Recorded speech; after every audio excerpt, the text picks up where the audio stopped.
What's up, Hippo lovers? TaToH and Jordan fighting against Liereyy+Hearrttt, and the game is super laggy at the start. We can already see the first boar steal here from Mr. TaToH, who is playing Aztecs. Jordan is playing Huns, Britain and Franks for the other side. And we are looking into best of 5. Arabia first, and then for home maps 2 each, we had Caribbean and Mediterranean being picked by the Secret Boys, and AM is going for the super land maps Mongolia and Sahara. Wants to play Arabia 3 times basically. TaToH with a nice steel. Heart will have to play with only 1 boar here. Didn't push any deer. What's the Civ draft? Good question, my friend. It is Hidden Pick Civilization, no repeat. And this tournament has a prize pool of roughly $3,000. Sponsored by the Taiwanese community, organized by Mr. Lanchi. And this, we are divided into 2 groups. 4 teams each, and top 2 advance into the later round. This is kind of the rough group, I believe, with also VNA. I think this is the one. I will look it up later. Who else is in the group?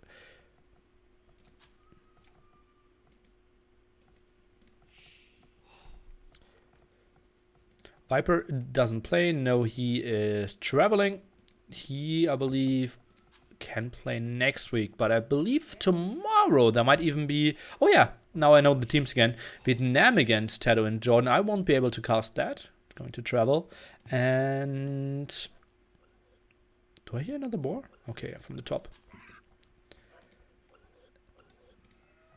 And Finland is the 4th one in the group. It looks really rough for Finland after losing the first series for them.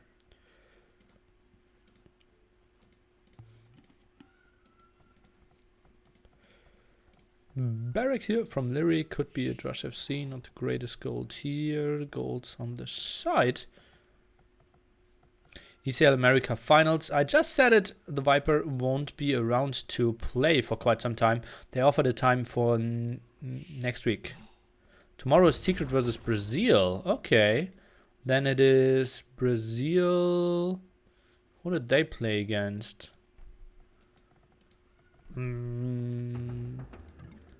Did they beat MBL and Nikov? No. No, I'm confused. Oh, we can take a look at the groups later on. Now I know that some people will spam anyways, and then I will read it and will say, oh god, how could I forget that? But yeah, you know how it works, guys. Not the sharpest brain here. Came here to talk, not to think. Liereyy with 6 on wood. That looks weird. Will be man-at-arm opening. No second lumber camp. So the group consists indeed of Yolux, Miguel Dogao, and those 2 teams.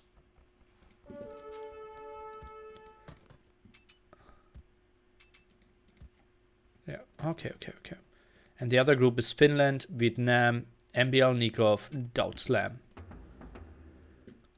Okay, now we got it. Got it.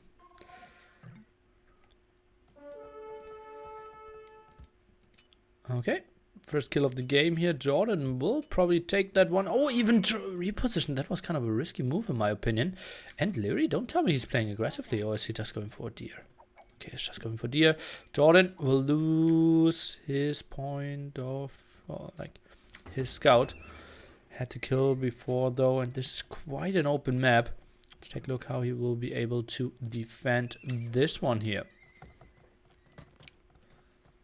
Maybe some walls around that area. Man-at-arms for TaToH. On the other side, 4 man-at-arms forward will be the stable for Heart. Not sure about that positioning. Kind of on the open. They have to play 3 sets of games in 1 week. No. Why would you think that? And who are they?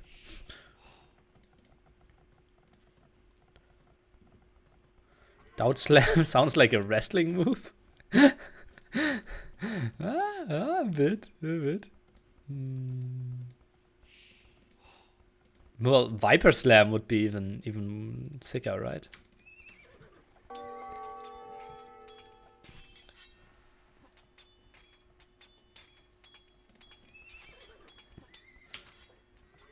Jordy getting his eco up, and not too much happening here. So far, the one scout died, and that's it.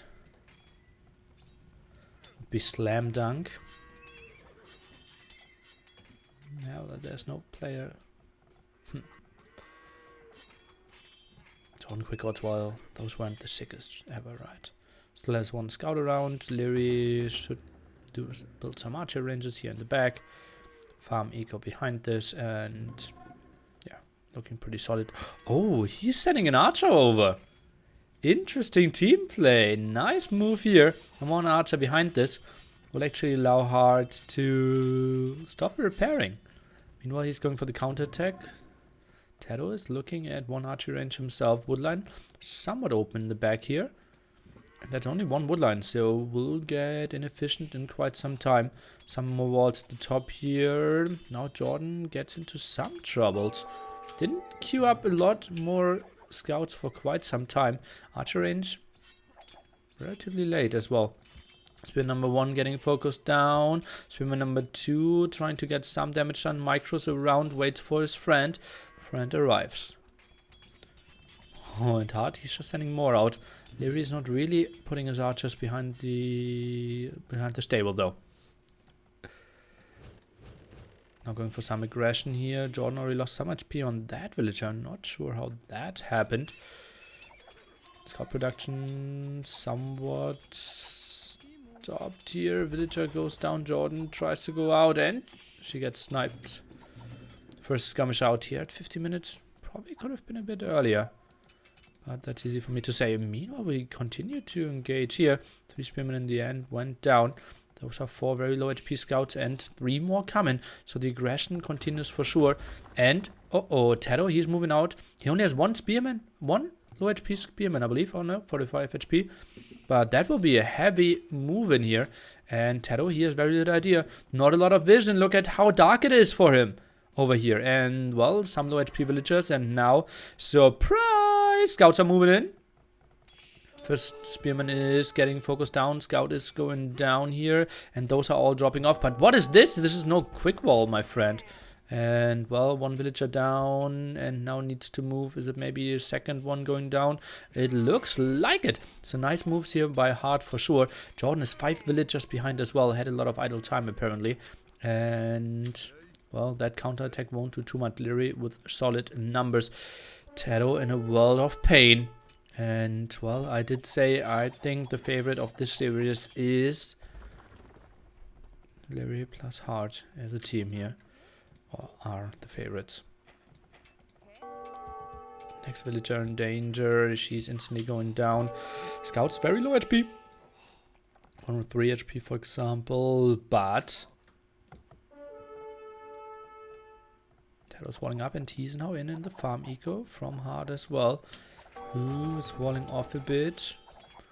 Wouldn't be too bad for him if TaToH just tried to jump. Maybe some more walls at the top here could be an option. We have some stuff going on. Liereyy is coming over. Liereyy, he's just sitting at 1 archer range. Didn't go for a second one. Obviously with Brit, it's not the worst thing ever. But that's a fight Liereyy cannot win. +1 defense for her. That's a bit surprising for me. And continues to go for more scouts. So they want to clear up this army. Somewhat of a surprise to me. Jordan going for more scouts. Is walling the front area, but it is really open. Let's take a look. Do we have the big engagement here? TaToH for now. 7 to 9 KD. This could heavily shift. I don't really think this could be the best engagement for him. Let's take a look. 2 spearmen for now. Archers getting sniped, already losing some HP. First spearman instantly sniped, and the second one now in the back. Liereyy is running around, maybe focusing him down. Indeed he does. What a beautiful move. And now the scouts will just wreck this apart. And boom! What a fight. TaToH, what did he kill? 7 to 9 it was before. So lost all his 13 units, only killed 5. Nice team play. Liereyy up to Castle Age. So is Jordan. Let's take a look at the other side. Hearrttt sitting at, well, 400 food, 400 gold. And TaToH will be up a bit earlier. Goes for the second archer range. Now finally finishes his walls. Eco. Somewhat okay. Is Liereyy a bit ahead of Jordan? We don't know the status on the wheelbarrow there. But soon, guys, in the age of capture age, we will have all those information.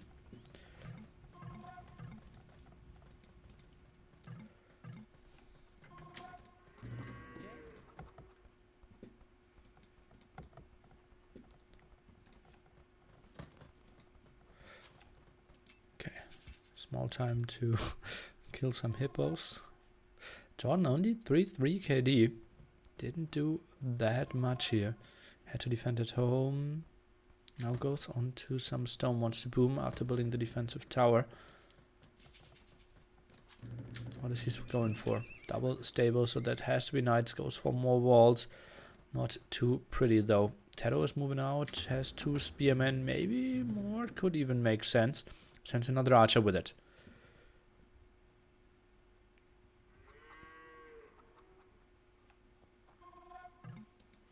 Yeah.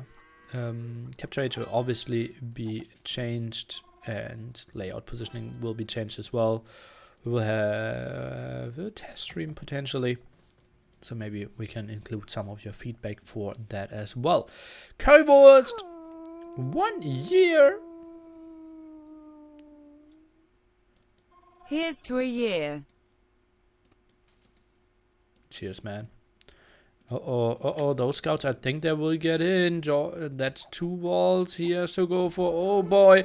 And that's the villager going down, the archer going down, and skirms for sure. Luckily for him, knights are around. But, well, that at least cleared up the rest of the army.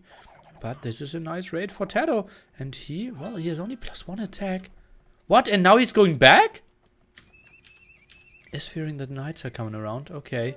Doesn't have the greatest food eco behind this. Cannot afford Botkin.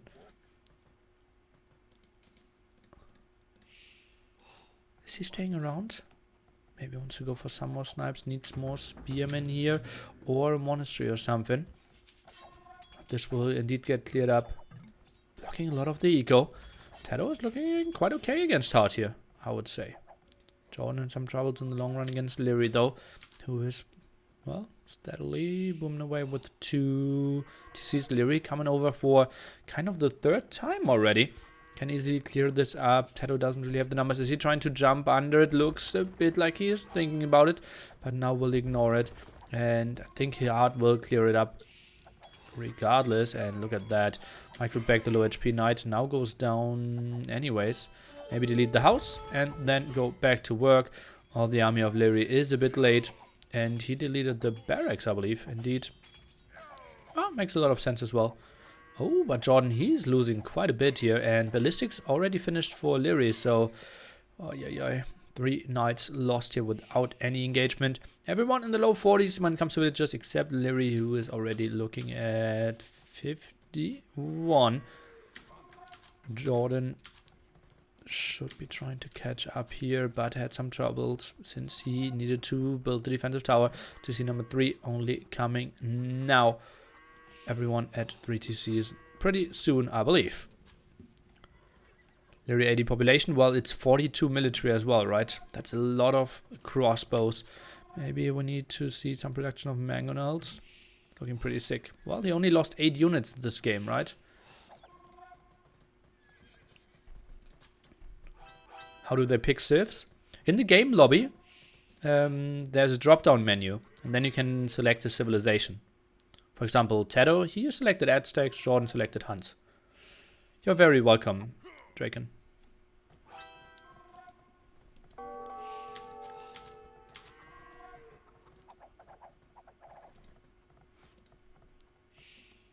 Jordan has a lot of yellow dots running around on this map. Still 2 stables.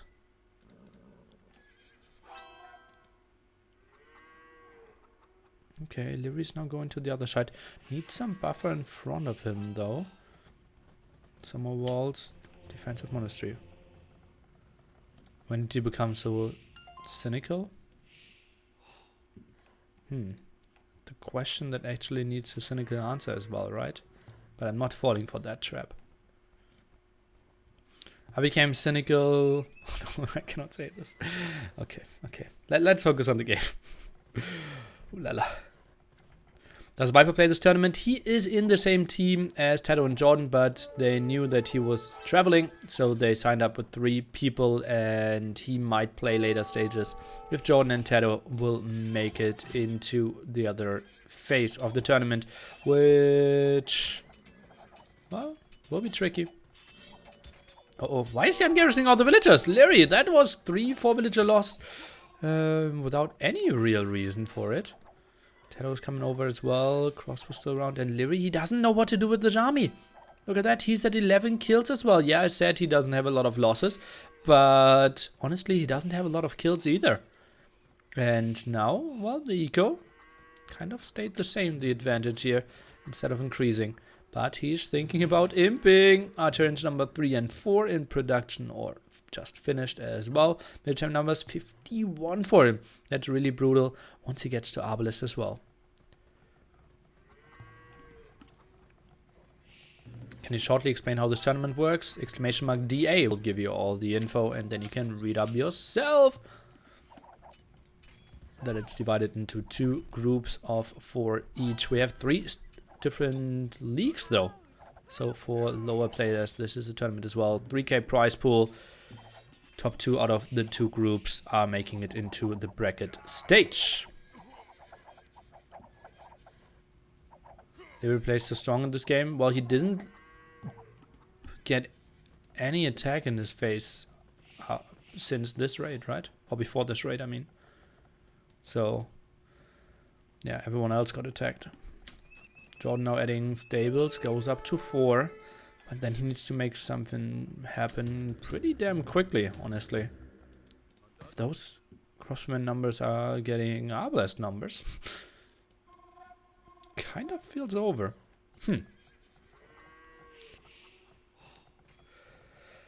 Must it always be Knight Crossbow? Is Eagle CA possible for Aztecs combo?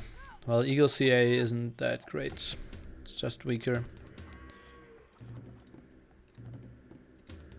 So, yeah, not really. Knights are just too strong then, I believe. But if there's a composition, it might be CA Eagle, yeah.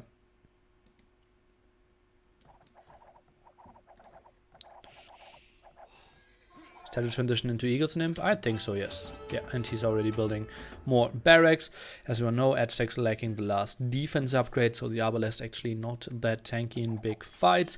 This will all be cleared up, and now we have the big push of Liereyy that honestly might already finish the game. Look at that. Pop 150 for him against 105 and 101 only. And this is going to be a brutal push. TaToH and Jordan up. Yes, I see that, but will it be enough? Jordan, maybe if he took the engagement before all the upgrades kicked in, but now look at that. 6 plus 3. Chemistry will finish pretty soon as well. He's intercepting some rams, but still 3 rams coming at the front, and he can just move in. Where are we going to research Imp? Oh, He has no answer to that. Goes for the big counter attack. That makes a lot of sense for sure. Maybe TaToH can do something against Heart. Could be an option. Let's take a look. TaToH, well, that will get cleared up for sure. Heart, well, he will click up to Imp in roughly 1 minute as well. Meanwhile, we're looking at the first destroy TC here. 3 rams, pretty strong early Imperial Age, if you cannot really contest those at all. Knights didn't really find any damage, are now going back. I think he could have done a bit more of a committing move there. Huh. Okay, maybe all hopes for the Eagles here. Jordan losing so many villagers. Look at that. Goes down into the 80s here. Will he get Imp? Most likely, but Rams are moving forward. That's a lot of idle villagers. Look at that. 40 villagers working for him at the moment. Big raid towards a hard though. Jordan evacuating all his villagers. Well, it's all eyes on TaToH, who is only now going for +2 defense. Eagle warriors are coming in. TC, will he get Imp? I think he will. Arbalest blocking a bit.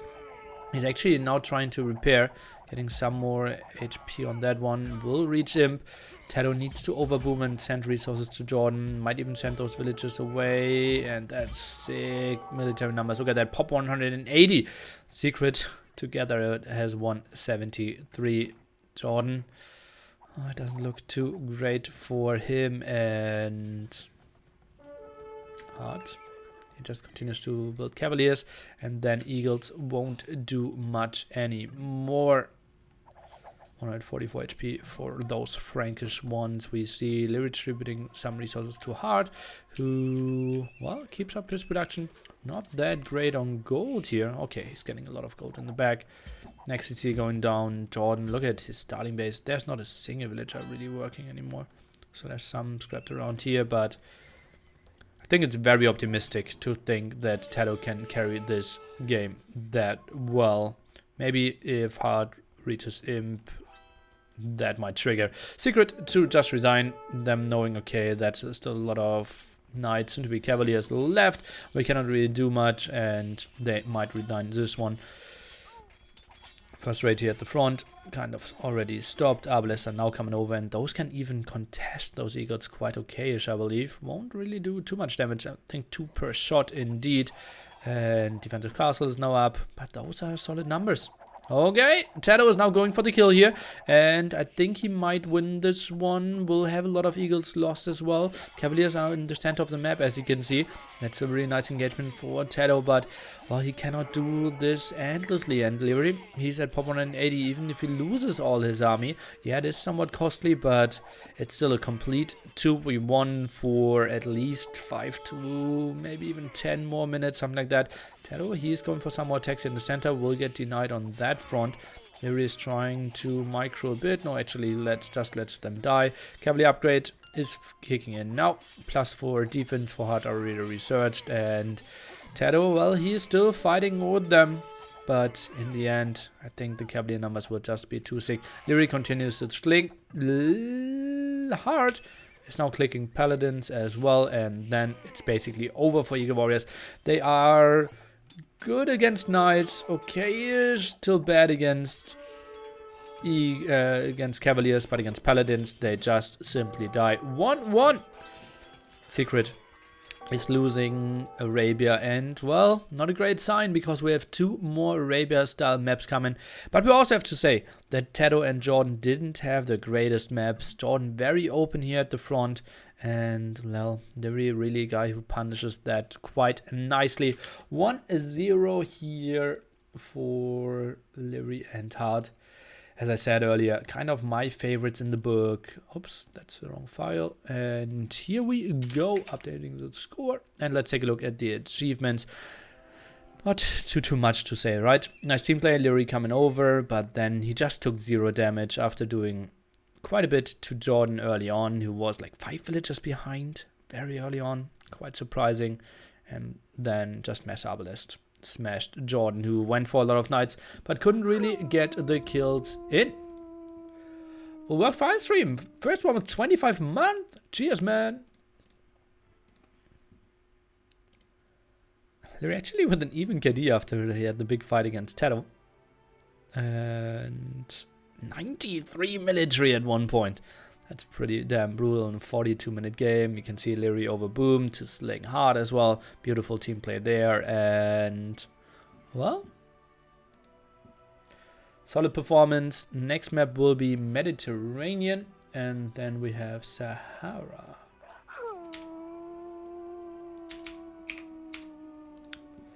Tim CAV. Bud Light for the men and horses. Oh no, why? Why? You started that at NAC 1, and I'm still not forgiving you. Well, TaToH is in another team. TaToH is playing with Slam.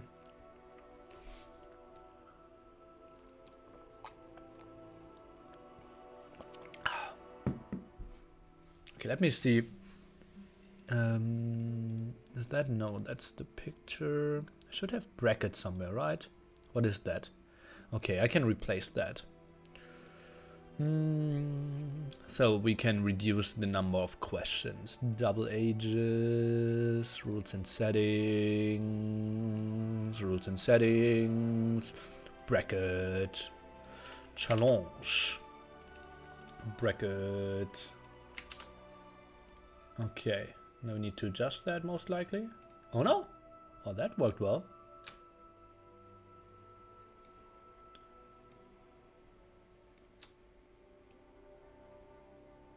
So, now you guys know and are a bit more informed how this looks like. Yes. Tomorrow we have TaToH and Jordan playing against Miguel and Dogao. Top 2 out of the group are advancing.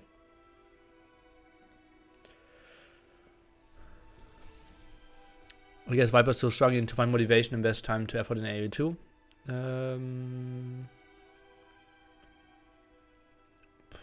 Potentially. You have to ask him that. When was the schedule? Nearly missed it. I think I knew it like 2 days ago already. Yeah.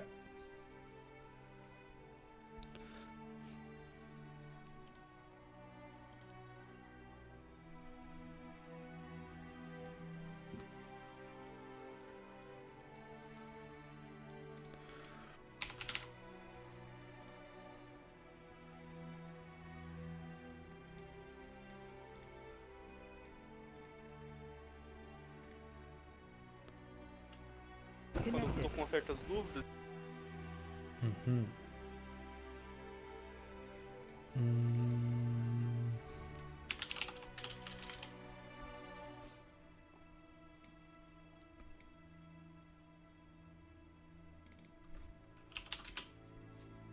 Can you have Doubt Slam matches on your channel? It will be uploaded on YouTube within the next days. Yeah, I think on this weekend.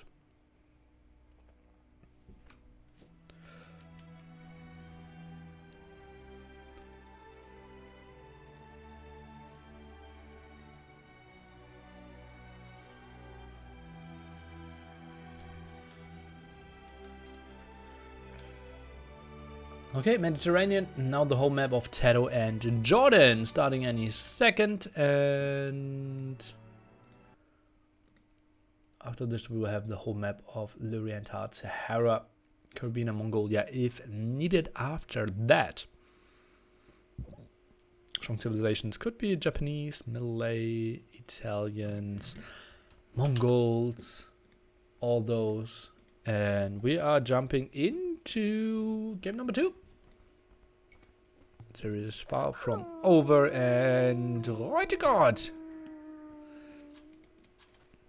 Am I Hippo fan? Am I a Nilly fan? What do you think? Probably yes. Otherwise you wouldn't be here, right? So we have Mr. TaToH playing Mongols.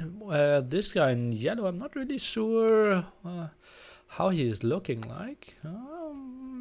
Playing Japanese and Heartt. Japanese as well. Liereyy is playing Italians. As you know, Mediterranean with the big lake in the center.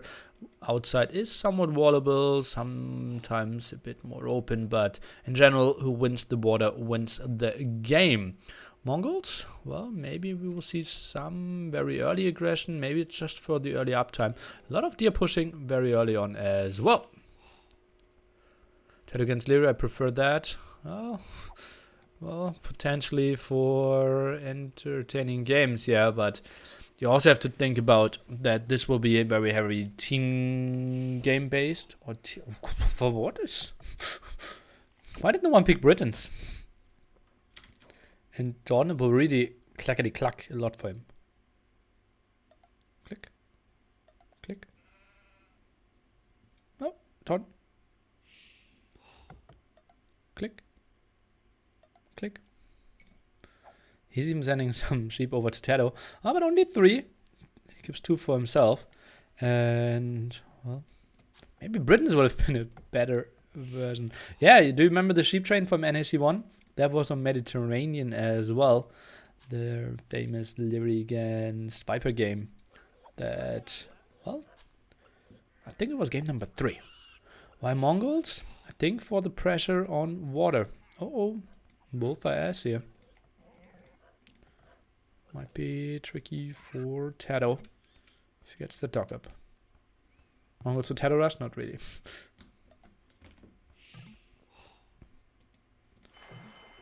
Dogs not coming from everyone. Kind of what we're expecting. Liereyy, what is... Okay. Did he need to fight someone off? Not really. Okay. TaToH is fine. against the wolf as well. Walls the villager against a potential scout coming over. But Liereyy is just sitting at home as well. And Viper trapped like 10 cavaliers. Exactly that same game, yeah.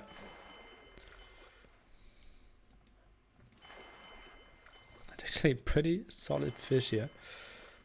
Close by.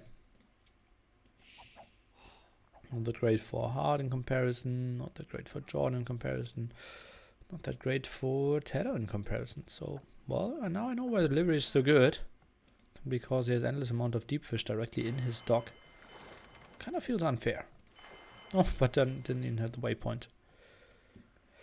What's the difference between Mediterranean and Baltic? In Baltic, the edges are a bit smaller. So, for example, water is now here. On Baltic, it would be like more in that direction. So the water mass is a bit bigger and you can wall off a bit more. So, in my opinion, it's an even worse map than Mediterranean. I think Mediterranean isn't a good map for 1v1. It's, I believe, really bad. And okay, now he finished Loom and can fight the wolf again. And I think Baltic is one of the very worst because the comeback potential is just very minimal compared to for example, Tide Pool. I believe winning water doesn't win you the game. Liereyy not with the greatest uptiming here. 947. Actually, I will take that back. Okay, John the latest.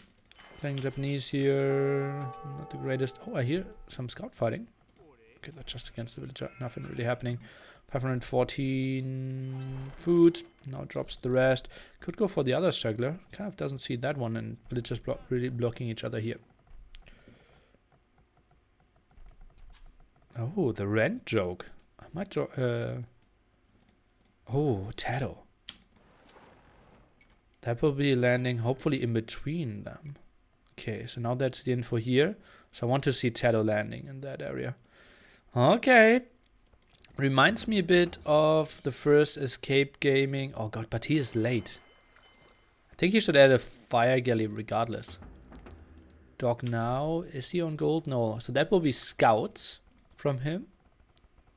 Liereyy will scout that he's not on berries. Might feel like, okay, he's going for water, but then the barracks. I think you want to build the barracks here, honestly. Just to have it hidden even better. Lierey's going for the big walls. Scared of that, but, well, sneaky boy TaToH in the back. Not going for the fire galley. Bit surprising to me. Liereyy already scouted that he wasn't on gold. Oh, that's clever by you. Yep.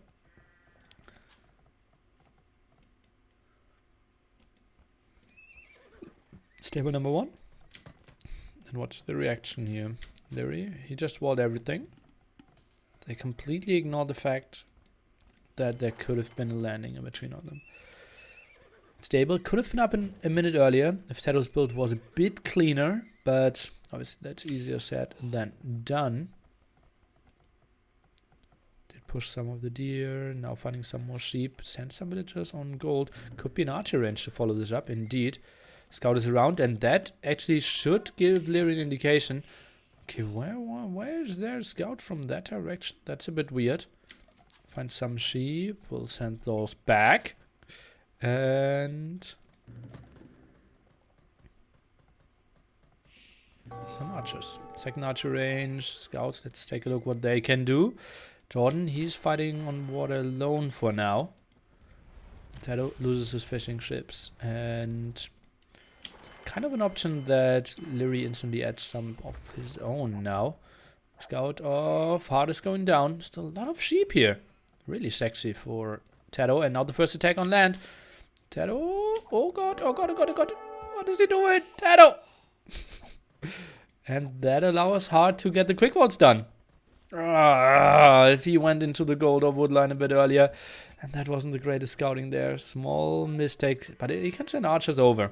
That's still kind of fine as well. Liereyy started trade. Okay. Happens to the best of us. Okay, how well can Jordan perform to be 1 on water now? both of his opponents on water should be very distracted. TaToH now pressuring that area. Should send over the scouts. The question is, do we see a deletion of the mining camp? I think might be an option. For now, no reaction by Hearrttt. Are we having a big engagement here on water? Feels a bit like it. Still no reaction. Hearrttt! Oh boy. One villager going down, but that's somewhat it. Praetorian! Thanks. Defensive tower. That was some bold scouts capper. Okay, 2 villagers down, I believe. That's still open. He might be going for the stone. No barracks from him. Some more walls at that side. Engagements continuing here. JorDan is doing... Oof, oh, he needs some repairs on those fire galleys, I believe. TaToH, maybe with the next engagement. Oh, overchopping might be an option here by Liereyy. 23 HP or 23 wood on that one. And TaToH, he might have a good timing getting in there. It's really important that TaToH controls both armies to perfection now. Oh, overchop is done. Villagers are going out. TaToH continues with his aggression. Liereyy just warning behind this, no problemo for him. And TaToH, he must not run under the TC. 9 HP on that one. No, goes around. Can he snag some more villagers? Now going on to that gold here at the front. Doesn't have enough for a second tower, I believe, at least. Fishboom behind this. Not the sickest one ever. First defensive tower. TaToH, he stays aggressive here. Goes for some more snipes. Oh. They picked this map for a reason. Mediterranean can be really scrappy. TaToH going for some not too important walls, mainly for getting some houses. Oh, he is actually scared of a landing, apparently. Overchopped at that area as well. Now goes for a lot of stuff here. I'm a bit surprised. He's expecting archers to get into his base. But then again, JorDan would be super open. Who is continuing to get something done on water. Can we see a big connection here? Demo could actually go for it. Obviously, it's super tricky for Hearrttt to be aware and fight against demos at all times and control the land at the same time properly. Aggression continues here. Liereyy with some more walls. Looks pretty solid, honestly. We could see a tower up that hill, maybe from TaToH. But we won't. Okay, how are resources looking? Hearrttt completely scrambled here. 27 food. 400 food for Liereyy. Getting somewhat okay-ish gold. JorDan even up! Mr. JorDan! JorDan! 15 to 4 KD, so he's doing a great job of always fighting when enemies are busy, apparently. And that could be pretty good. We will take a look at TaToH's resources after this engagement. Demo's not really connecting too well. This could be a good one against JorDan. Indeed, that was okay. He's going back with some of his army. The rest is fighting. I want to see some more demos. Not really here yet. TaToH's resources, 200 food, 500 gold. So mainly archer production from him is what I expect. Some more pressure at that area. The house is going down. And then we have another gate with 900 HP behind, though. There we can click up to Castle Age any second. JorDan, I didn't like how few repairs he was trying to get done, but it's obviously really rough if you get to very high numbers here to keep the repairs running. 5 fishing ships, 4 fishing ships here. Oh, that's actually 5 as well. Okay. Compared to the 4 of JorDan at the moment, so small advantage surely for him in that regard. Liereyy up to Castle Age. Hearrttt, let's get an update on his resources. 150. Now goes for some more stone.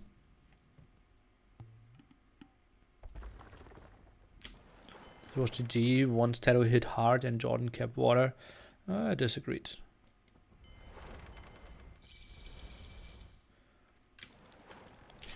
War galley upgrade. I want to see the lumber upgrade and then some heavy go and really pressure his opponents. Look at that, Liereyy with a very widespread formation trying to get something rolling. Gets a good demo hit off, number 1. And this demo at least somewhat connecting after losing a lot of HP. JorDan is winning this fight, has the higher numbers, and that was really significant for him. 2 to 1 KD. What are the archers doing? Oh boy, they're sniping some skirmishes that don't have any upgrades. Seems to be a bit laggy here. Well, we have 3 Europeans and 1 South American. Should actually be not the worst thing ever. But Jordan, he is pushing. He's taking the score lead here as well. TaToH is being an annoying guy. Now builds the tower that I wanted to see earlier. And that is ugly for Liereyy as well. How can he defend this while he still has gold? Now goes for the counterattack. But as we saw earlier, TaToH is walled against that. Moved all his villagers to the back as well. Well, why is Liereyy fighting there? I think he was just distracted. It's not that easy. It's not that one-dimensional sometimes in 2v2 games. Are repairs even worth it if you idle 3 to 4 villagers for it? They can just gather more resources in the meantime. What repair do you mean?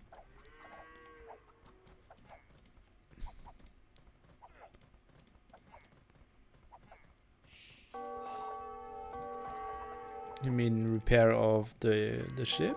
Well, you only pay half of the costs. TaToH is now up to castle age. So you basically get... Yeah, you know what half the cost means. If it was the full price. Liereyy is completely off gold. No, I did show you that he has gold over here. And his archer counterattack didn't do much. Now crossbowman counterattack. Archer's continuing to do something here.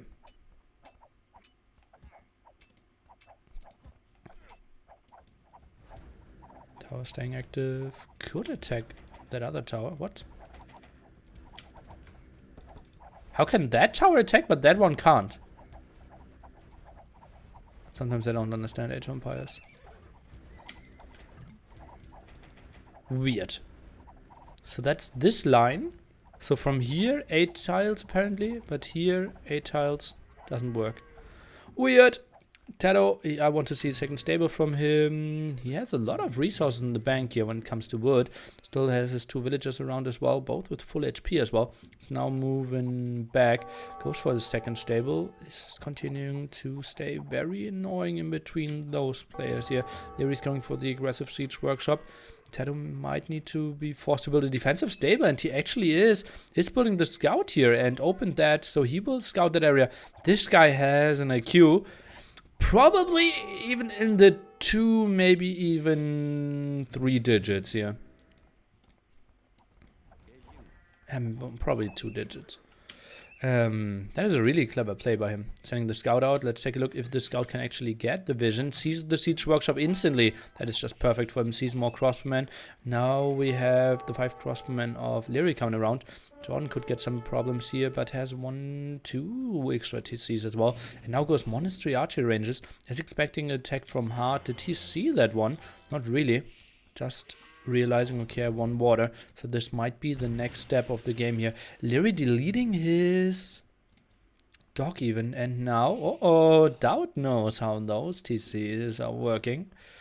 2 digits is an insult? Why?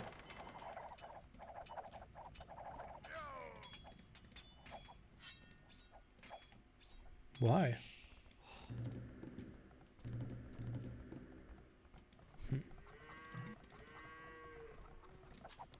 100 is average, yeah. But who wants to be an average person? I don't want to be an average person. Oh, the 2 forward villagers of TaToH are now dying. Crossmen are sniping those spearmen. The 2 knights will just wreck those skirmishes. Scout is around as well. TaToH trying to micro against that a bit. And, well, Heart is losing everything here. It's looking still pretty sexy for Team Secret. 4k score to 3k score. Knights are now coming around. Do we have some monasteries up? Only 1, and that monk was already sniped down.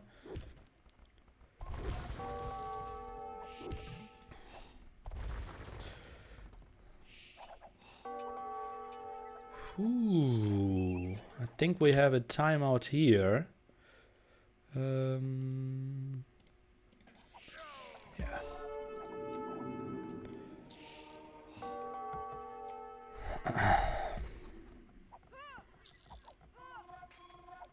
Let's take a look. Liereyy needs to get those walls up. Can the knights go through? Crossmen don't really know what to do. Running under the TC. Knights are now... Oh boy, I believe Liereyy will lose so much here. Crossman at the top, dying under the TC, but Liereyy, he has no idea. What is Liereyy doing? Okay, now sending the villagers in, finally, but no idea here. And Liereyy, I think he will ask for the GG call here. This is okay, looking so rough for him. Oh boy, that was a lot of lost villagers, and team will even lose more pressure on his main TC now. Crosswomen are staying active, might go for the gold spots here at the top. Knights are just still getting some kills done. Woodland in the back. Now, well, going back for it. Did we have anything going on here? Not really. Did he micro some crossmen? Did he lose all of those here against the Mangonel of TaToH as well? But did snipe a lot of villagers of Jordan. Maybe Liereyy was microing there. Now sniped all the crossmen. Oh boy. So much going on here for sure. That's an evil push. And Jordan, he went for too many knights in my opinion. Just scouts could have done the job. 3 scouts sniping the monks, and then they can just easily kill the Mangonels as well. Now going for some interception. Lovely move here. And, well, that will be 1 kill. Snipes the villager as well behind this. Even if he loses that TC, it's not the end of the world for him. 4 farms idled. Liereyy is losing his starting TC as well. Villager count very even. Fishing ship count 11 for Jordan. TaToH only added 2 so far. Lovely that Jordan added another dog as well. Now TaToH, let's take a look about that micro. Gets an okay shit in to begin this one. Gets, whoa, okay, no real kills, but the monks are now going down. Look at that, and the knights can't just kill everything. What a beautiful defense here. Nice team play. TaToH coming over, and Jordan clearing all this up, trying to avoid some conversions against his knights. And, well, he eats 1, eats 2, but I think he should do the rest. TaToH was very active here, and what a beautiful play by Team Secret. 34-minute game, and they are evening out this series. GG. The landing of TaToH. Buying a lot of time. Jordan holding the water here, and even in the end winning. Just so many kills here. Hard. 0 information about that landing. Liereyy only scared of that at the front. And yeah, just maybe preemptively going for some army could have been the better option here. Or Hard maybe just walling himself off as well. Jordan with a high score. 2-2-2 to Jordan. And 1-1.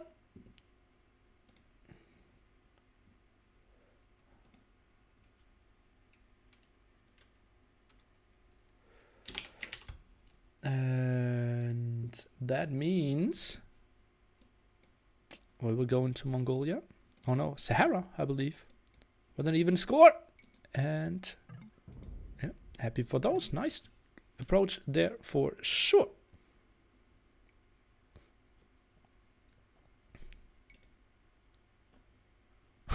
Okay, small language barrier here between Lanchi and Hard, I believe. And Jordan even collecting a relic. Villager count in the end was pretty even. We had TaToH being super annoying, even killing 11 buildings here. Pretty damn solid. Jordan is back indeed.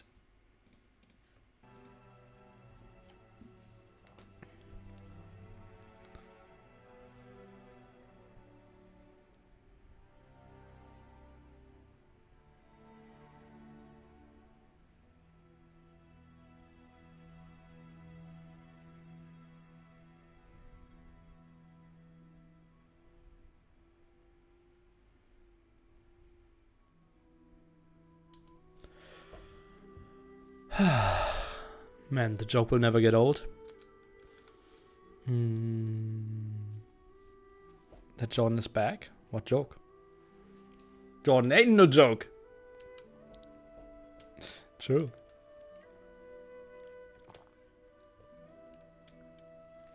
The plan worked out very well. Yeah, it did. And still, it could have been earlier, I believe.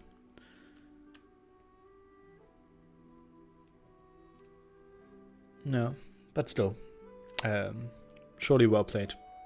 You also saw something very important. Jordan axing the dock position of Hearrttt. And TaToH needed to land in between both areas. If he gets scouted, the strategy is completely gone. So it was really important that he's in between both docks. Can it beat a rusty Jordan? Well, I won some games before, before NLC2. I probably performed better than him. After NLC2, I won some games as well, but at the moment he is surely better. Liereyy and Jordan, my favorite two Germans. Well, for most of the people, that's the end of all German Age of Empires player they can name. So, not sure if that's the greatest compliment ever, but thanks. Yeah. Okay, we have... So a guaranteed Caribbean or Mongolia game after this. Now jumping into Sahara for sure. Donnie! We also have Marco. Okay, you know more professional Age of Empires players. TaToH is playing the Brits. Jordan is playing Franks. Changing the colors should be forbidden in my opinion. Unless it's fixed position. Hart playing the Huns. And Liereyy playing Marians. So TaToH and Jordan going for the winning composition from game number 1. Liereyy and Hearrttt going for the old school composition as well. What settings versus Jordan would you have the best chances taking a best of 5? Well, deathmatch.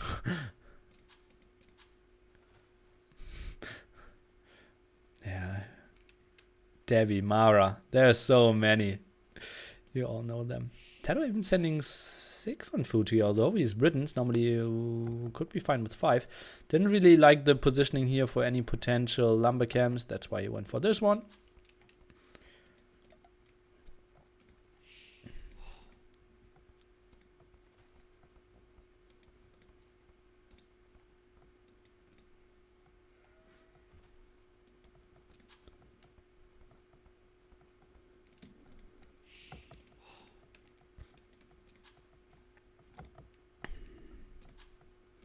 Oh, now he's sending one over. Okay.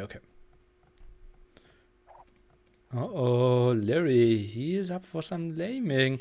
But TaToH was already sending his scout over as well. I think he might even want to let him start the lame. Not really. Okay. Oh, taking that fight now. Wants to trade off HP. Gets one boar for sure. Is Liereyy going for the second one? Interesting move. We have both... Whoops. Okay, I want to say both scouts and then... Weird scout. Still at the back base here. Jordan is back. Indeed. Hype is real. Oh, I didn't even Twitter or Facebook post anything. Feels nilly, man. Should really be more active there. If he doesn't see the second boar, he does. He just thinks that scout is around, already lost some HP. Thinks it is too risky. I meant Germans from all 3 years of life. That includes Jürgen Klopp and Schweinsteiger. Feel better. Okay. Think he attacked Lierey's scout to lure the boar? Yeah, I know. Kind of trying to distract him.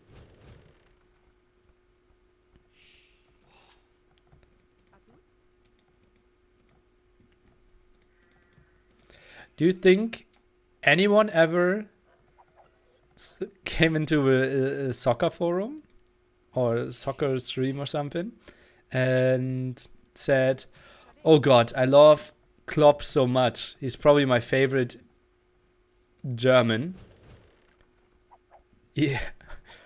Even before Jordan and Nilly. That would be so weird. And everyone would be like, huh? What? Haha. That's my entertainment.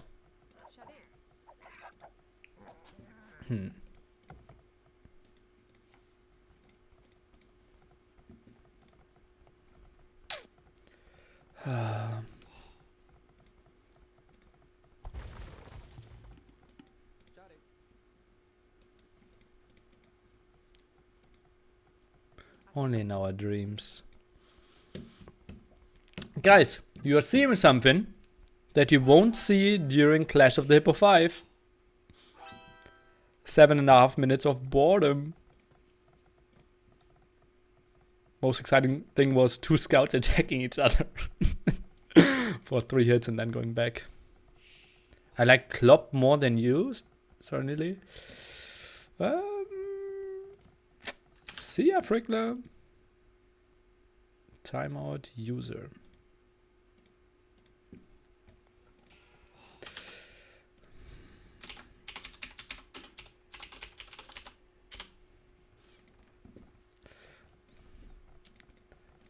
Wrong channel, my friend.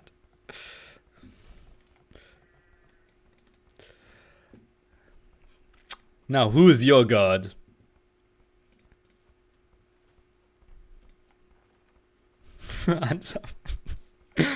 Oh. Guys, I'm just trolling. I instantly timed out him. Now, who's your god? And I said, doubt. What abuse. Yeah. Well, he was making fun about stuff that you don't make fun about. Okay, maybe I look at what the game is actually providing here. TaToH is playing a Drush FC. Drush is over this side here. Liereyy with the late barracks goes for double deer, double sheep approach. New strategy. I will try to learn that pretty soon. And, well, that's a lot of small walls.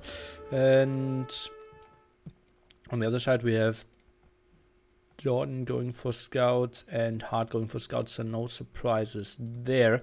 Aggression continues, and Liereyy, is that? Yeah, that's just simply him going for archers. Wants to squeeze that one in, and everything's fine. We'll get an archer range out here. Everything looks pretty tight, but Age of Quick Walls will allow him to get everything up. Peter! Yeah, once upon a time he was better than me. That's true. An old school friend. In 2001. Nah, no, 2001, but in 2000 he was better than me in Age of Empires. That's true. He liked to play all techs and Persians and go for mass war elephants and bomber towers. And he felt so smart. Oh, Peter. Oh, Liereyy, what is this? Losing a villager to a Drush? What year is it? And what play are we watching? That's kind of a sloppy play. And... oh. And loses the eagle as well? Don't tell me that. No, okay, 2 HP. What's the best alternative? Due to, Kabbalah would say Persians. And he also saved games that he played against the AI and continued them like multiple times. Like he played like an hour against the AI, saved, and then played another hour the next day, and then loaded the same record and tried to play another hour with another approach. Uh-oh, Hart is jumping through the TC. Jordan not punishing that. And then you don't need to wall if you're not gathering in the TC anyways. Jordan, well, that's only one scout here. Where's the other scout? Okay, he's harassing Liereyy at the other side, the quick walls. Oh, he actually could attack that, but the rest is walled. Normally you don't really want to attack there because he's already walled against the Drush. If you ever want to double, this is normally where you send over archers. Such as Liereyy now going over to the other side. And Jordan, he's in a world of pain. Look at that. Will lose his 4th unit already in this game. And, well, he's not doing too much. Okay. Can we see those 2 archers and the spearman will be so annoying. Now moving out to gold. Won't really have a good answer to that. If Liereyy can just commit and run through here, this could be so ugly. Committing here, but killed 2 more scouts. Let's take a look. Harassing that one villager and axing some. Not the biggest double ever, but against a guy who's doing only spearman defense at the moment, that's quite a solid thing to go for. All eyes on TaToH though. At the moment, Jordan kind of offering himself here in front of the gods of AM, so that TaToH will have enough time to go for a lot of army and get all the beautiful British crossmen out. Jordan isn't backman. Guys, it is a double. He was over at the other side. It is only natural that he is heavily behind now. That's obviously a loss that shouldn't really happen. He had 2 of those. But yeah, it will be TaToH carrying the game. This is simply how, yeah, this has to work out. Drush FC and your teammate isn't completely walled. Maybe you should have walled up a bit more. And, well, as I said earlier, Maybe just play the one we want a bit more instead of going to the other side. They should have known that Liereyy is pretty much walled up, so maybe not the greatest team communication there. Felt a bit like a missed call from TaToH. Rarely a spot that we see that as an option. Is it really better having TaToH the Britain player and Castle instead of Jordan the flank? Well, the Frank, not the flank. Well, if both players are still feudal age, those crossmen from the Franks, oh god, I'm totally brain dead. From the Britain player is quite strong. And I think we will see a quite early transition into Imp again. So Imp maybe around like minute 32 or something from TaToH. Could be an option pretty similar to what TaToH played and what Liereyy played before. Flank in 2v2. Well, the Frankish flank. TaToH getting a lot of information now due to Jordan's scout here. Crossrunner coming around. No Botkin. Hard will have a solid cast age behind this though. Scouts are coming over. Won't do much. And Liereyy, he walled everything behind there. And he should be fine. Crossman can't do much. And Hard is walled as well. I think AM came out ahead here. Jordan clicking up to castle age. 35 villages for him, so he is reasonably behind. Hey ho, just tuned in. How were the first two games? Was going to back and rewatching? I would say you can quick watch game number 2 for the strategy, and can skip game number 1. That's what I would say. Weren't the greatest games ever. But players are just keeping the great games for Clash of the Hippo. I'm really curious how good other civilizations will be. I think Magyars is extremely strong. I think Franks is strong. I think like most scout civilizations should be really good. Huns are incredibly good. And archer civilizations, that's going to be interesting. Starting feudal age, medium resources, no walls, really. Well, we will see. We will see. I'm curious to see what will happen. Any more games after this? Well, at least one for sure. It is the best of 5, and so we are playing till someone has 3 wins. And yeah.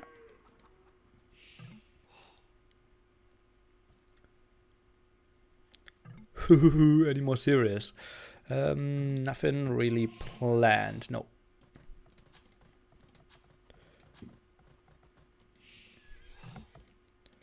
Hard now moving over, tries to kill all that armies. So far, not a lot of kills. TaToH 2-4.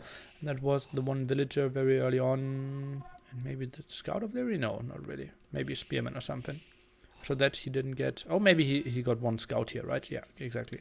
Those were his 2 kills. Castle now from Liereyy, so that would be plumed archers. Jordan +2 defense for his knights. Is a post-imp high resources start doable? Yeah, at least you can put in the settings. The question is how entertaining the games will be.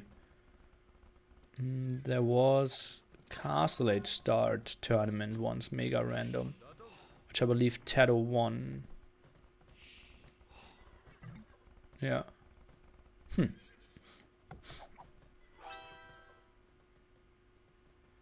TaToH forgetting Botkin? I don't think he forgot it. Like, he got it, and I think he simply delayed it. 200 food is quite a heavy investment if you play fast castle. And if you don't know that you are guaranteed to fight, and that you're kind of guaranteed to really use the +1 attack, +1 range, then just waiting it out might actually be a good option. TaToH, 56 villagers, will be ahead. I think he needs to get onto stone though. A normal Arbalest push won't be enough. I think he will need to trap down the castle of Liereyy in the long run.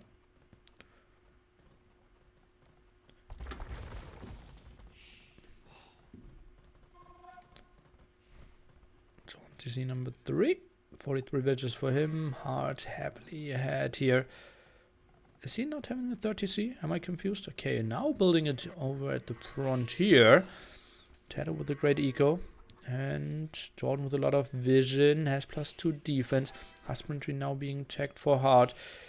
And Jordan axing. Okay, lots of army here. I think this is the fight Jordan would win though. Should have higher numbers. Oh, but now 4 more knights are coming over.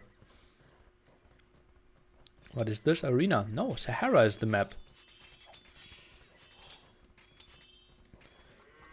Monastery being built very aggressively. I think something over here could have been another option as well. That villager needs to be walled. And now Hart knows what's up. No more production from him. One spearman in no man's land. Villager is getting walled, so all fine here. Seems like now's the time for wheelbarrow.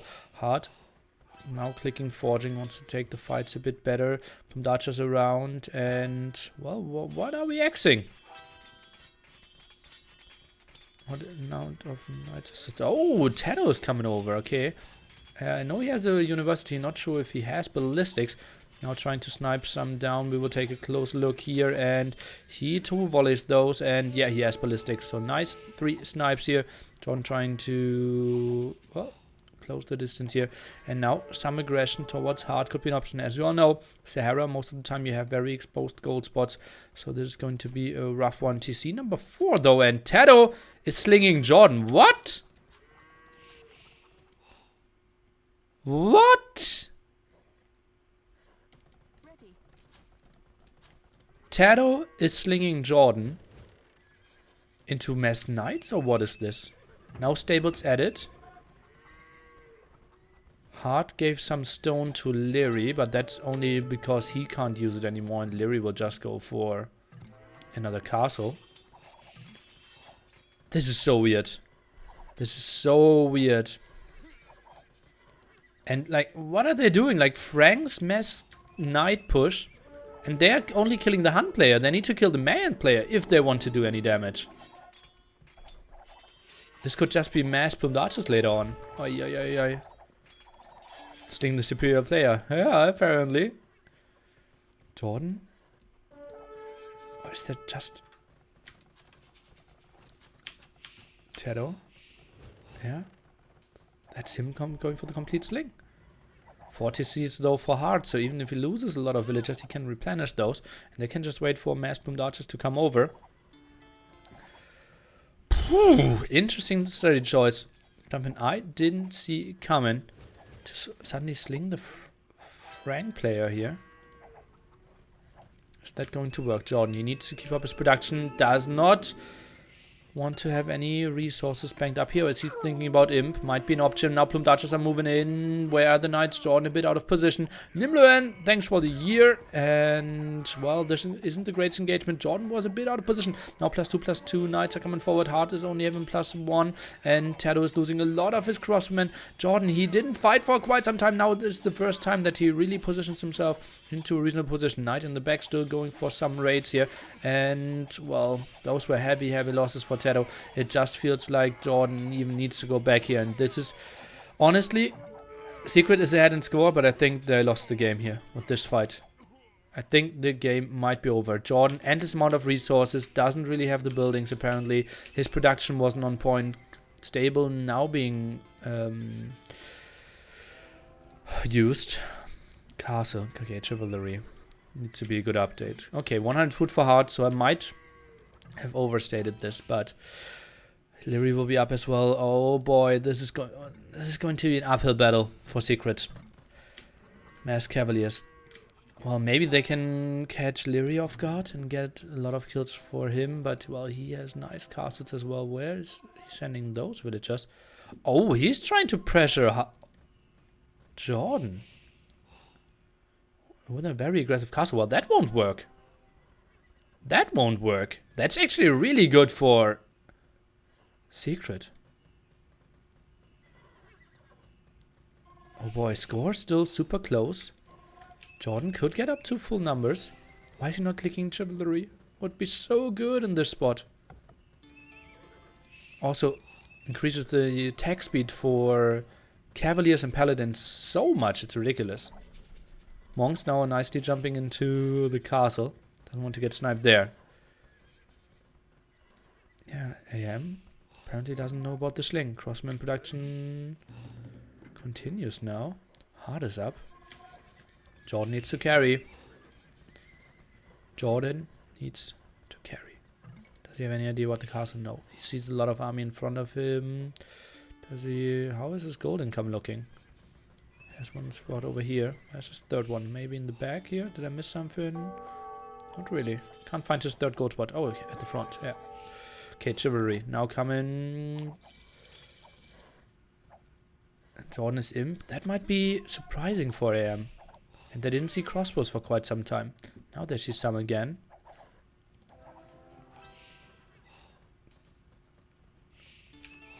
Cavalry upgrade. And now we can see how this one is rushing in. Jordan didn't click +4 defense.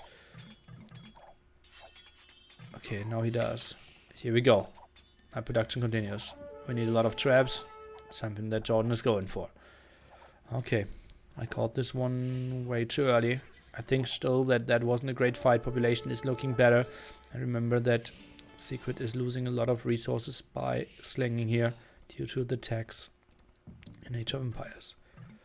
TaToH is doing TaToH things. Just building outposts everywhere, walling the map, getting some vision, trying to get small kills in here, cutting off reinforcements. That actually is such a good move here.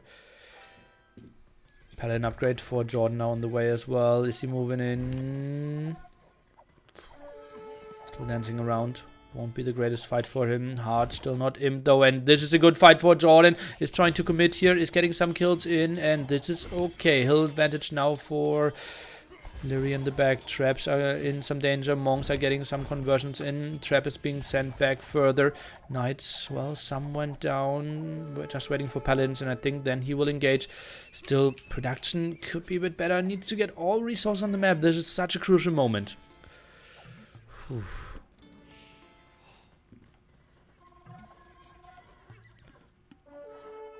Going for the upgrades as well. We need to see trade being set up pretty soon. Paladin upgrade now finishes. Down to 2 traps only. Now the go here. Liereyy, he has all the upgrades except elite plumes. +4 will finish any second. Just leave 1-2 paladins for the trap and then continue chasing. That's exactly what Jordan is doing. How many kills can he get? Okay, he's doing a great job here. +4 attack for him, and now AM should know. Okay, this has to be a sling. Let's take a look how we can dismantle Jordan here. Because he's pushing quite nicely. Maybe they get all the map control to control the trade in the long run. Maybe the gold spots of Heart that are very exposed as we saw earlier. Liereyy, he should be fine with all the castles here on that hilly area. 4 castles here, really tough to be broken. But now the first push against Heart continues. And Paladin tech for him, elite plumed archer now for Liereyy, and that will be a full 2v1 fight. TaToH, he's just taking for fortified wall. Jordan needs to push. Nice walls by Heart, buying his team so much time. Elite plumed archers are moving forward. Can maybe snag some more paladins. Castle on the hill is now going up. Jordan going for another gold spot. Not really. Liereyy now taking coinage. And he's thinking about... What is that, Heart? 2 monks here. He is thinking about taking 2 halberdiers. Okay. Heart is now taking that fight. Paladin upgrade. Finishing. Now. Castle adding some more damage for sure. Liereyy is going back. We need to see the trap push continuing. All this intercepted paladins, 192 HP, all the upgrades on them, strongest paladins in the game. And Jordan, he's continuing to push, 176 population for him overall. Looks pretty even.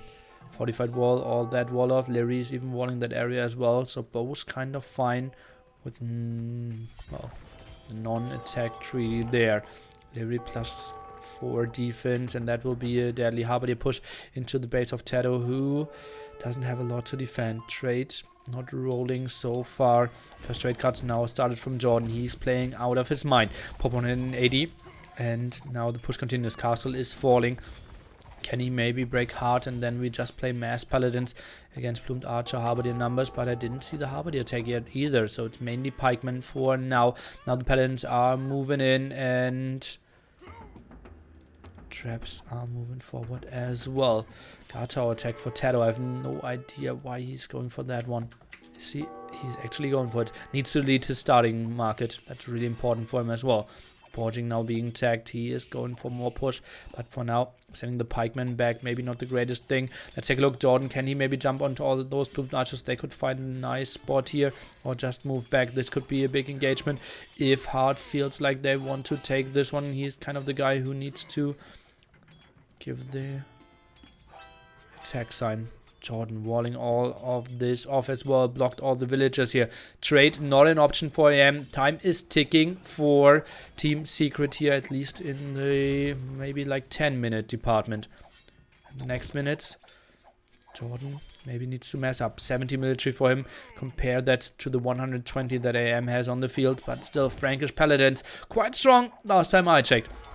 Trapped in the back, getting 2 snipes here as well. This is a big engagement. Jordan, if he loses this fight, the game is over. Liereyy is moving a bit back here, and Hart doesn't have the numbers as well. Jordan is taking full control, and halberdier numbers are very small. +1, +4, +2 is now coming in as well. Jordan, he took that fight. Pop 150 only for him. Didn't really boom behind that. It's only 80 villagers for himself. Needed to get some more stuff, but actually the big problem is his production. Cannot really get the resource on the map. Look at that. Okay, now finally Q is up 10 more paladins. Whew.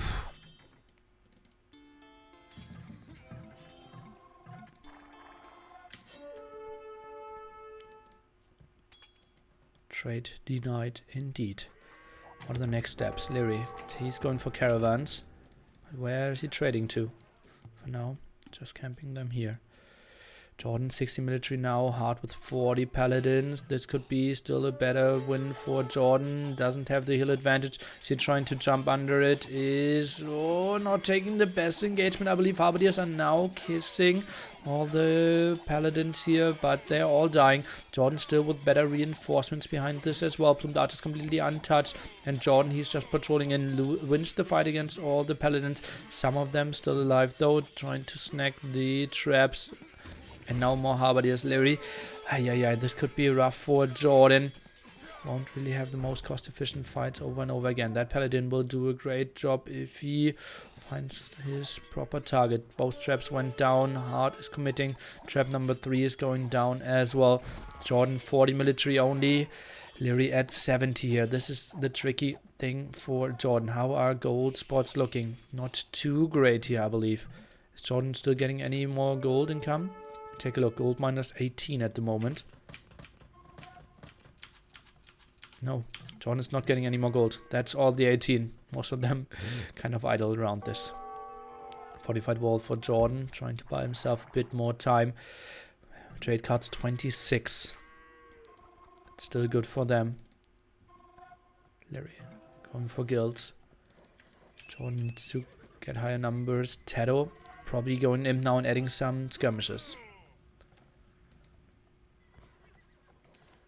TaToH 172 villagers. Will need to delete some of them in the long run once they get more trade running. 5 markets now for him. Did he delete the start market? Yeah, TaToH. Too good to make stuff like that happen. Whew. How are the walls looking? Pretty solid. Indeed, skirmish attack now. Won't help out too much against Hart though. He's now trying to get some more control. Trade still delayed. Hart now getting his market up here. How is his gold looking? He has 2k in the bank and still gaining some resources here from those back positions. 4 traps out now. Jordan is going for some more HP on his castles. Won't be the most important thing though. Maybe delay 1 or 2 more shots. TaToH pop one in. No, Jordan pop one in 60. 3 relics for him as well. 33 trade cards. Now we're getting into reasonable numbers. I believe like 45 to 50 would be the ideal numbers if we go for full paladins. TaToH, skirmishers. Is that really the unit you want to have in a 50-minute 2v2 scenario? Probably not. Jordan now at 70 paladins.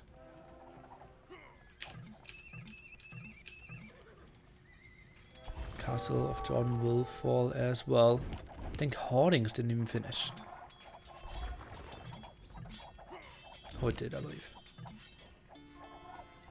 Okay, calm before the storm. Bracer now. TaToH, 160 villagers, so he started deleting some already.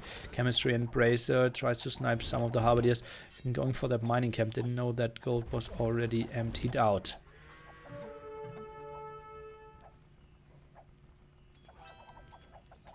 Oh, big paladin go now here at this side. Jordan should stop this. He was grouping up for the big army. He is now at 80 military. TaToH sitting at 20, not the most important thing. I think this sling should still continue. TaToH maybe researching coinage and then make the big go. Jordan, that's not the fight you want to take, is it? Skirmishes here at the side. Now killing that deer. Okay, interesting choice by TaToH. Chemistry now finishes any second, and now they're kind of exposed here. Paladins at the front. Another castle here from the guy that I want to see actually build longbowman in this spot. Paladin numbers still scary for Jordan. 70s here. Hard is looking into the 50s. Plumed archers though completely uncontested. Skirmishes are sniping those halberdiers. All players roughly in pop limit scenarios now. But then in the long run, what is the better army composition? Skirm Paladin or Paladin Plumed Archers? You all know the answer to that. TaToH is now attacking into Arbalest, so does not trust really into his stone count to really get enough out. Now goes for coinage.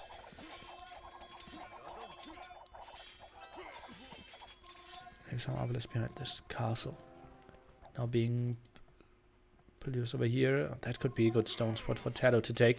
Now the push back here. Jordan and TaToH still with the score lead. Trade count 24 to, well, roughly 50 more.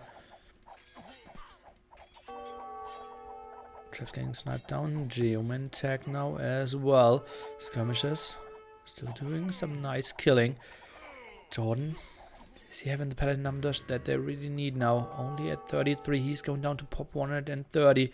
Behind all this, villager count down to 50. He needs to reproduce villagers.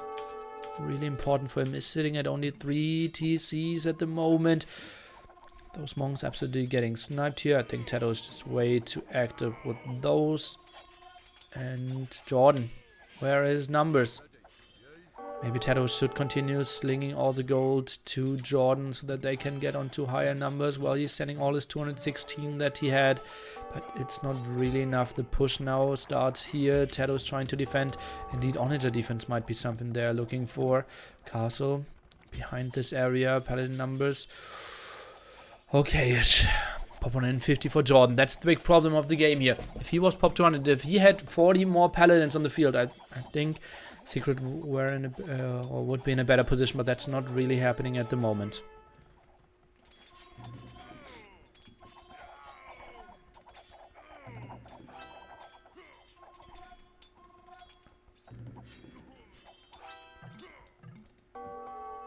Siege engineers for TaToH as well really wants to hold this off. Could maybe use those onagers later to get some cuts rolling for themselves as well. Archery range is now being added. A big go through the center. Is that a push towards the trade? Could be an option. Trade card count. Nearly assets 84 to 47. Jordan, and if he doesn't produce more villagers and keeps population up, that means he will have a lot of trade cards slash paladins. Werewolf now for TaToH. Okay, that's a way to defend as well. Trap against trap, 100% accuracy. No rams here, so that go will be stopped. Halberdiers here to intercept the paladins. That go isn't the most important thing. Jordan might be pushing here. I'm not sure why Liereyy is trying to push here. Maybe just trying to cut that area. Onagers could be really good.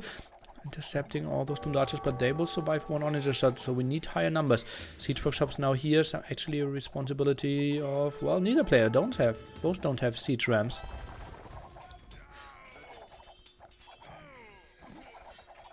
Jordan is pushing forward further. 50 paladins for him. That raid in the back here. I think it was kind of stopped. Lost track of where the army is. Okay, here. Yeah, And seems like it will be cleared up eventually. Onager count, not that scary. Is he sending more over? This could be a big move in. Let's take a look. TaToH, and he is so good at buying time in those scenarios. Gets another, what is that?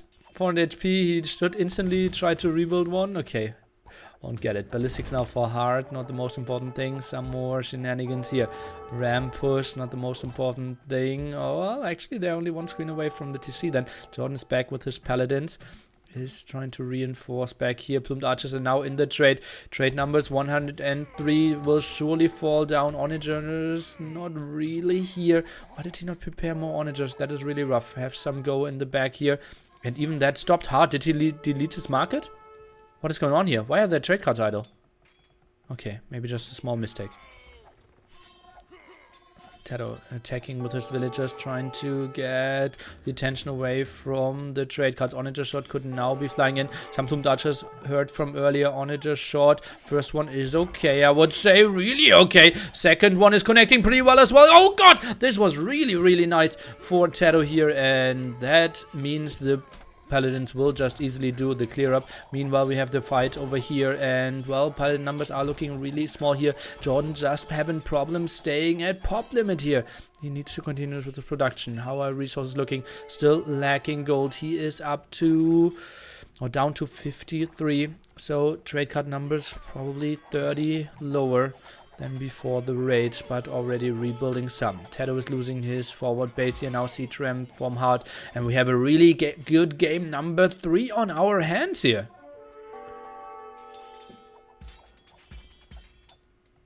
No push over at that side for now. Could also be an option.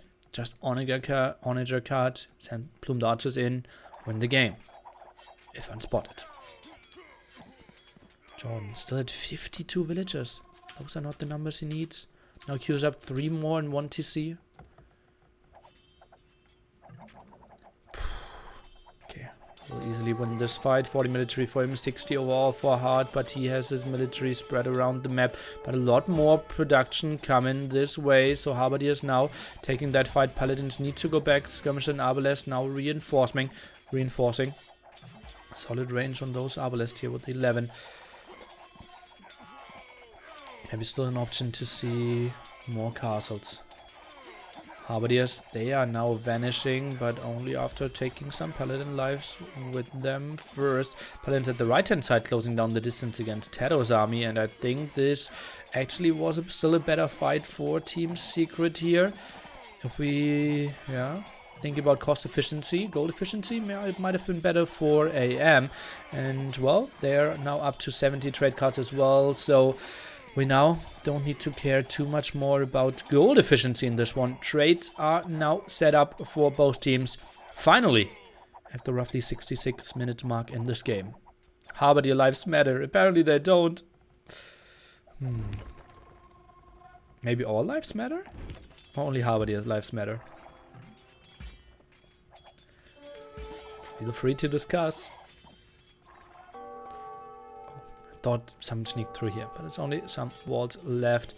Masonry now for a hunt player, something we don't see too often. Castle in, well, some problems. Hearrttt not really having the numbers. Where's Liereyy at the moment? He's sending stuff over, but Halberdiers, well, they need some time to reinforce. And he has a lot of armies spread around everywhere. Now sending some to the top, some to the side. This could get intercepted as well.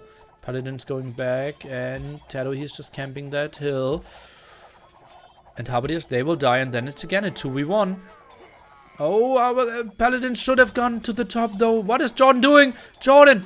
Oh god, he was sitting there with idle, and oh no, that means Hearrttt is clearing up the whole army of TaToH. Jordan moved incorrectly here, needed to go to the hill area, and oh boy, so many Arbalests died, and this is tough for TaToH to replenish again. Oh no. And Halberdiers were more efficient than I thought then. Indirectly killing all the Arbalest there. Nice push by Hearrttt.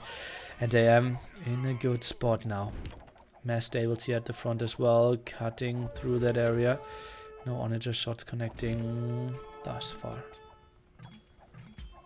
Oh, Hearrttt? Is he transitioning into CAs? +1 defense for his range units. Doesn't even have an archer range for now. Would it be worse to cut the trees to get better trade? I believe so, yeah. It has to be the responsibility of Liereyy, though, who I believe doesn't even have one into attack yet. But, oh, the GG? Did I miss? Okay, going through here. But didn't kill the most trade. And Jordan and TaToH, loathing this one. They had 2 spots where I think they could have won. I think this fight, late castle here, in front of hard space. Where was it? That was the TC. I think it was over here something. Looks different now. This would have been the spot where they could have waited. And then we had some unfortunate fights here. And Jordan couldn't really get the production rolling. And then pop 150 for way too often. Feels bad, man. The secret fanboy in me felt like Jordan could have won this one. The AM fanboy and me have to applaud AM winning against the Sling there. Very calm and collective play. And I believe they simply had the better civilizations for the long run as well than Plumed Archers. Just such a nice addition in those fights when it comes to Paladin against Paladin. And they knew that. Just stalled a lot. Nice transition into Halberdiers. Took some good fights against Jordan. Kept the pressure on against TaToH, who couldn't really help out in time. And then all eyes on Jordan. Rough game. And 2-1 for Liereyy+Hearrttt. Game number 4 will be Caribbean. Achievements. Winchester inviting me like the 4th time in this week for playing 1v1s while I'm casting someone else.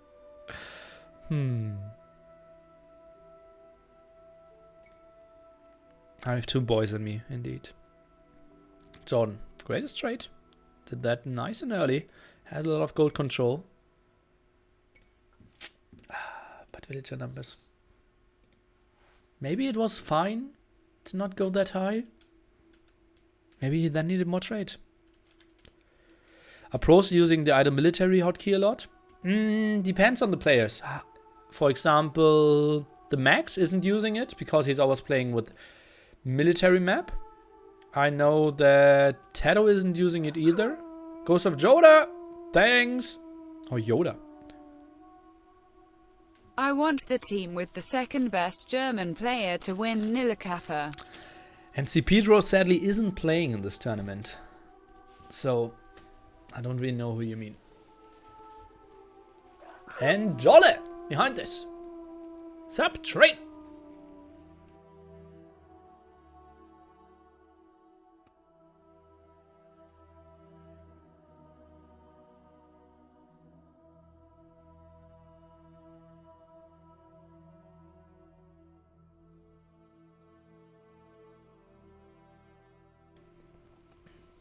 Is Jordan back? Deep North!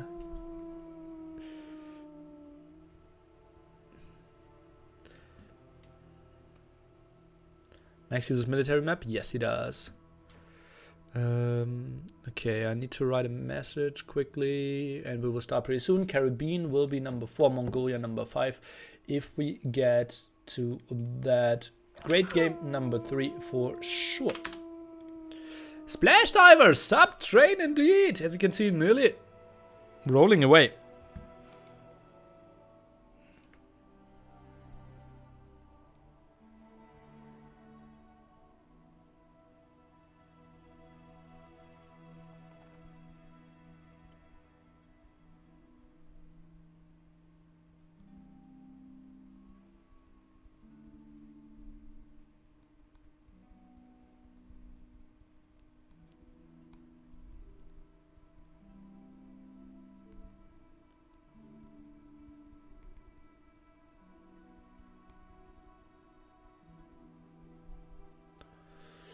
La la la. Oh god, speculator 20 seconds. Oh, and I need to pee. I need to pee. Ah! Okay, I will let you yeah. I'm back in a minute. Enjoy silent viewing of Age of Empires.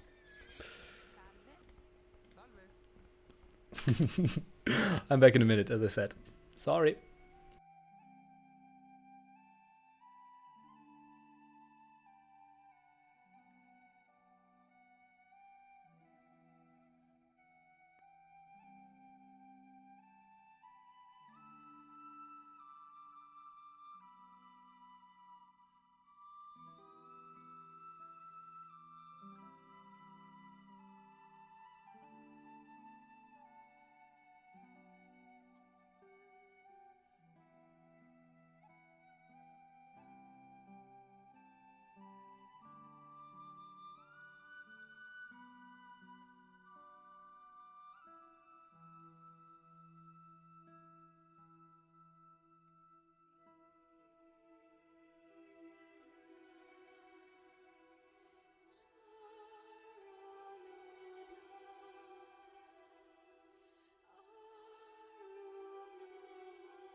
Guys, I'm back and we can see what's going on here. TaToH is playing Italians, Jordan is playing Vikings, we have Liereyy playing Vikings and Hearrttt playing Portuguese. Couldn't take Italians again because we already had those used on Mediterranean. And there was an event that I casted, probably not one of my best castings ever. It was Escape Gaming, like, something in Cologne finals, and my microphone was muted, or like the battery was empty for a minute or something, and someone wrote in the comments the 2 minutes when Lierey's microphone was off were the most enjoyable of this whole cast.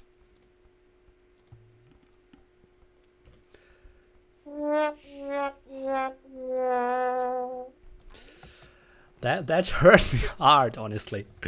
Luckily, that is a long time gone, and I became a very professional caster that is completely independent from all people's comments. And yeah, well, those were really hit me really hard, but that was actually kind of funny as well. Yeah, well, what was Killer B? So, makes sense, right? TaToH is backdocking this one. Jordan very defensively as well.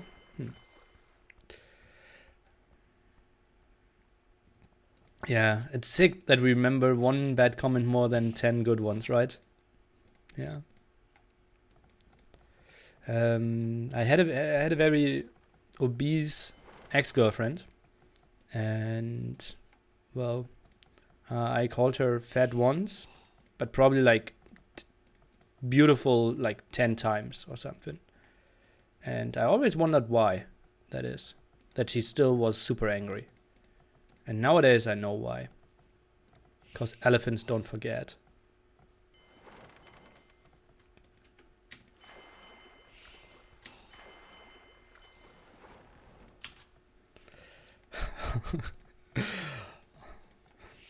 All characters of the story were super fictional. Hopefully. Otherwise I might get an angry SMS pretty soon.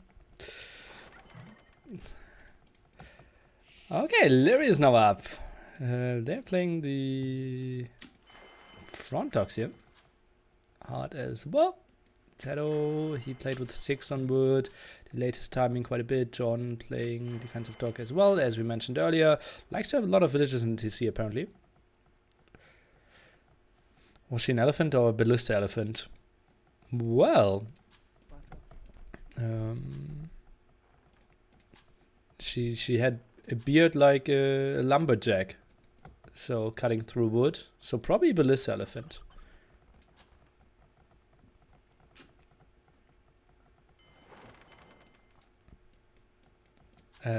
Jordan, doesn't he like to go onto gold as well?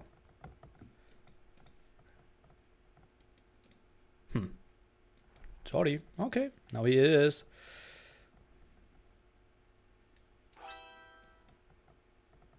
What? Why is Jordan Xing there? Okay. Ah, okay, he asked, okay, where's your island ending at that direction? And TaToH X'd. Not the greatest fish in the back. Not sure why TaToH went for the dock there, honestly. Is he playing a fast castle? Yes, he is. So it's a super defensive strategy by them. Look at that. Double mill from TaToH as well.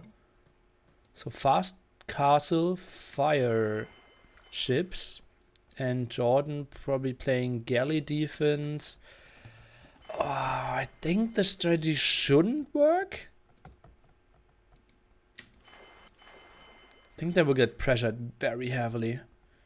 Whew.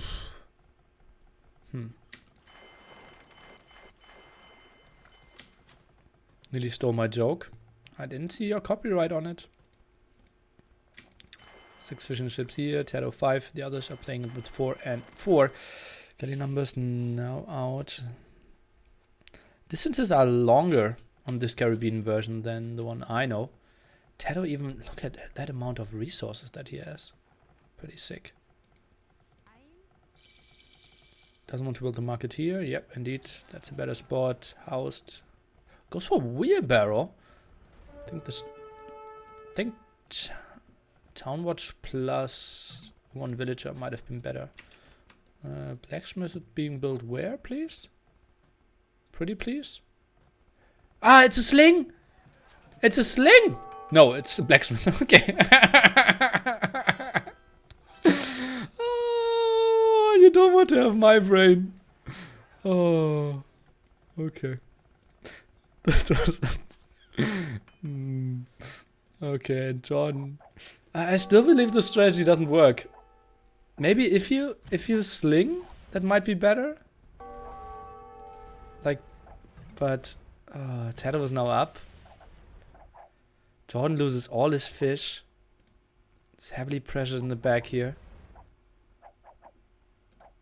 He has fletching at least. Okay, that's good. So he will defend. We'll keep 4 fishing ships. That's actually okay. That's fine then. Uh-oh, but TaToH shouldn't lose everything. What is TaToH going for? Is he putting a transporter? No, front docks. Oh boy. What a strategy, boy. Nearly got debated, yeah. I was so confused. Well, you saw it. I don't need to say it. Would it make more sense for Vikings to do fast castle? Well, it's tougher for Vikings to do fast castle, right? You have to pay more resources, you have to pay more for fishing ships, and you cannot do fast fires. Which is the plan of TaToH here, apparently. And yeah, I did say Jordan, he will always get smashed. Luckily for him, this is still kind of open, so he can get away. Longboats are Craigism. Yeah, that's what I thought. That's why I, for a small moment, thought it could be a sling. They should be really scared here. Landing could absolutely be an option as well. Both of them actually luring their boars with the scouts, as you can see, both at 5 HP. Meaning they took 4 hits. 2 hits each from a boar.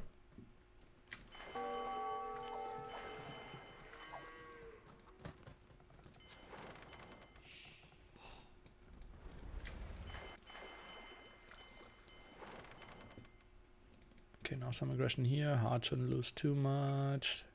They don't have that much map vision. Jordan actually keeping his fishing ships alive for now.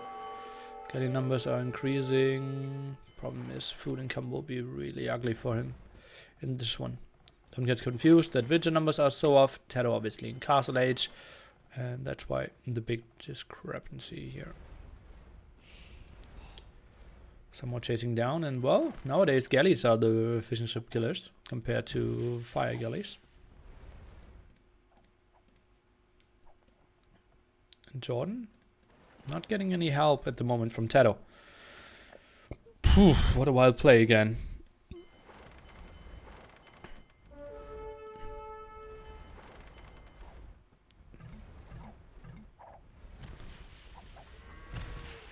Okay, Jordan now. Reasonable numbers to start microing Liereyy up to castle age though, and that could mean longboats. Fire galleys now losing their value quite a bit here. Jordan with some raids in the back. TaToH with some raids in the back. Let's take a look. Liereyy sees that. Shouldn't take the demo hit here. No. Snipes that quite nicely. Jordan actually up to castle age as well. Did he sell stone? No, even with the stone. Nice play by him. So, reasonable timing behind this. This is still pretty open for Secret. Huh. Game 3 was the best one of the series, yeah. Was a really nice one. Not the greatest connection here in the end. Jordan just chasing down. I think some right-clicking might be better. Oh, next dock here.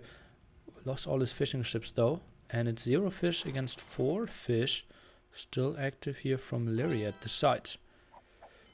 Now combining forces is Jordan trying to get for some snipes. Numbers are just so much better for Are they willing to take this engagement? Everyone should have cartography. And I think taking this fight isn't the worst thing ever for Secret here. The one at the back, yeah, you have lower numbers, but what can they ever do? John going for the dance. How many TCs for TaToH? Actually goes for 3 TCs here. Demos, can they connect? I think against Liereyy that shouldn't really work. He's even greedy trying to snipe those, or what's happening? He's coming back. TaToH. Ooh. Maybe some connections here at the side. No. Oh, Jordan is moving in very deeply here. And, whoa, oh god, that's so bad for Jordan. Oh, that's some losses for sure. Lose 2, 3. Doesn't split away from that. Could get some problems here against those war galleys. Demos are chasing down. Oh god, heavy losses. Heavy losses. And he continues with war galley production instead of longboats. Same for Liereyy. Something I don't really understand. Venigor! Cheers, man.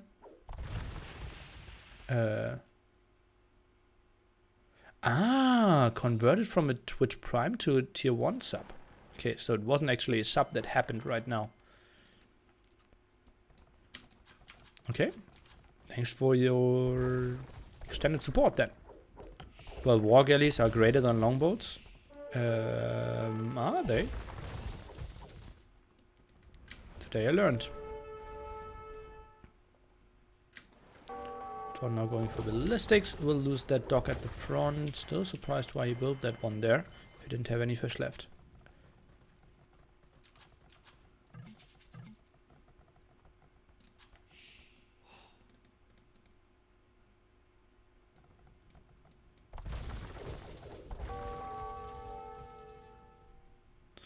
Jordan charging up for another big attack. TaToH should have the villager lead and should expand their demo hit. Won't really be the best one ever.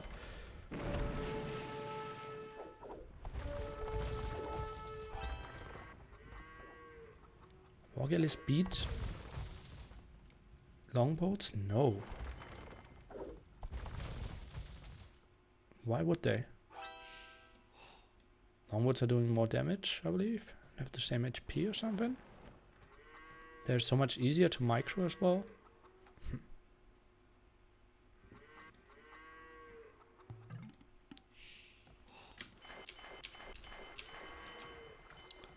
I will need to ask them.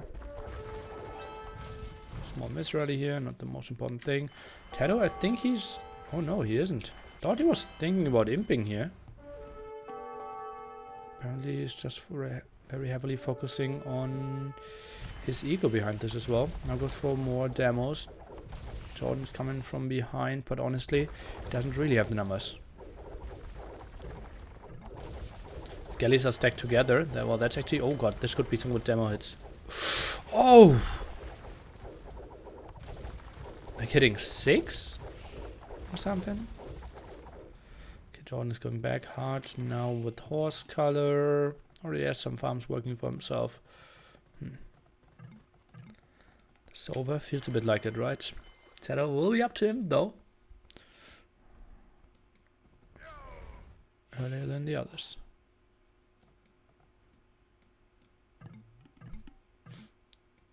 Now using the market, 850 food is what he's aiming for, and now he can clearly click up.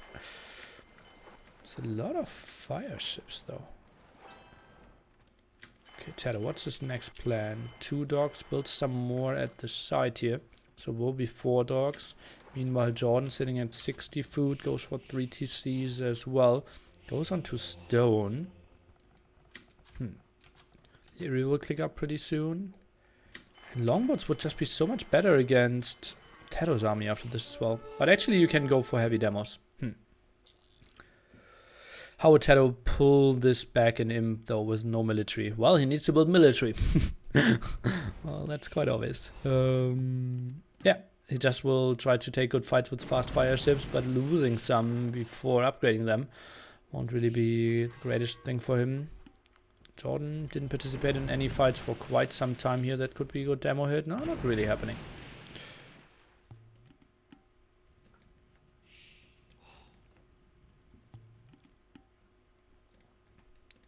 Some more dogs here at the side, and this is kind of ugly for TaToH to control, because he can never group up at one spot, needs to run around with all his stuff everywhere, and meanwhile Jordan, he needs to get up to Imp as well. Oh, do I hear barracks? Did I hear barracks? TaToH? No. Oh boy. Liereyy has a barracks and is now going for the obelisk landing towards Jordan, who has 0 chances to defend this. Golds here. He still has extra golds at the side, so that's not the worst thing. TaToH should go for galleons instead of fast fire ships. I don't think so. He wanted to use his tech advantage, and this is easier with fast fire ships. Oh, that was a pretty solid demo here for sure. Okay, fast fire ship tech now. Maybe galleons in the very long run. We'll see about that. Archer range is completely unspotted here from Jordan, and well, could someone remind me what I predicted in this series? I think I heard a 3-1 prediction. At the moment, looks like I might be looking like they can close it out in this one. Jordan now up to Imp though. Liereyy, that will be an ugly crossbowman raiding. And well, I don't really see Jordan getting a good counter to that. Kind of needs to tack into skirmishes, because onagers are really expensive. Liereyy saving those villagers, but getting a castle up here. Not the most important island. 2.4k gold, like 1500 wood or something. Okay, now a fight that Jordan really doesn't want to take. Liereyy will have Bracer finish Galleon any second as well. And Jordan, he is going back. Fast fire is coming from the side, intercepting some. Now going back again. How are resources looking for Hard? Okay, he will be clicking up pretty soon as well. And well, siege workshop now here as well. Jordan with the defensive castle, that makes a lot of sense. Defensive tower should finish, but only after losing a solid handful of villagers. They're repaying 100 food to Heart, who now can click up to Imp with 1 point. What? What? Why did Heart queue up more villagers? Oh my god, he was lacking a building. Oh god, wanted to go up Imp. Even asking for the sling to go up, and then didn't have the buildings. Best teammate ever. Okay, that's a big engagement here. Jordan, he cannot afford Bracer yet, needs to go back further, and that's a big army here of Liereyy. Military count at the moment, 70 to 50. And well, there's still some obelisks, so water numbers are a bit better in that regard. Hard also with unupgradable ships from here on. So Jordan, maybe if he finishes all his upgrades, they can go for an engagement. Jordan doesn't even look like he has ballistics. Okay, yeah, he does. All good. Some nice quick gates here at the top, intercepting those obelisks. And now he has everything except chemistry. I think a good spot to take that fight. Lots of resources here for Liereyy. We have TaToH maybe coming over as well. So they're just waiting for that flank to come over. and then just take the fight. That's a good one for TaToH here at the side, and he's deep in that army here. TaToH, that is pretty solid for him. Galleons from the top are taking their time, still killing some of the arbalists. Some demos here, not the greatest connection ever. Was okay. Could have been better, but Liereyy just too aware to run into the really bad trap here. And now this spot where you build a lot of more docks at the front, I believe. Big numbers now for Liereyy here. Jordan and TaToH still in this one. TaToH is going back, waits for chemistry. Heart is up to him pretty soon as well, though. What is he producing at the moment? A transporter. That island has 0 resources, so no real extra islands on this here. Builds a TC. Builds more docks at the front as well. No rams out from either player, and that was a lot of gold lost here.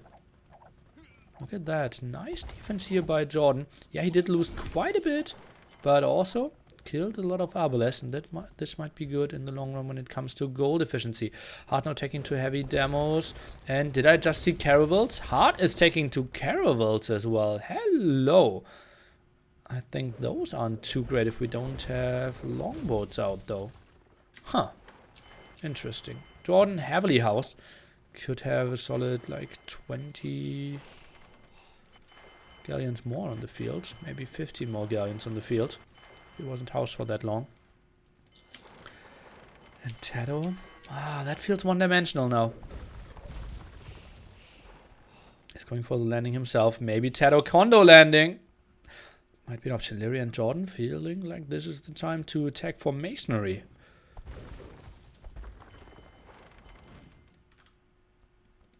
Heavy demo and caravels.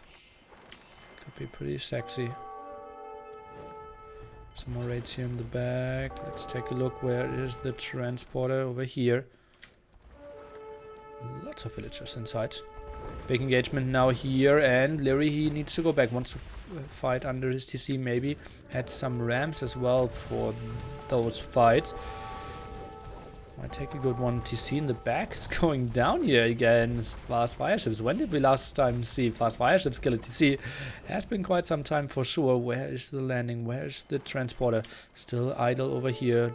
TaToH focused on all the engagement. Is now going for bracer as well and ballistics, meaning that he might tech into galleons as well. I think this is the better fight here for Liereyy. He's sitting at 53 military. We have Jordan sitting at 60. Some army is now reinforcing at the top. Jordan, he's going back. And, well, doesn't want to take the biggest hits here from all the demos, but they look like they don't connect too well. Look at that. Most of them completely dying, and galleons not in the back in the position to really punish this. Landing is now coming over. This could be really good, and we might go into game number 5 after all. Jordan and TaToH now taking the lead. TaToH is going for shipwright. Is he taking for galleons? It might be an option. Indeed, he is. So nice move here, and Jordan is winning this one. Mr. Jordan!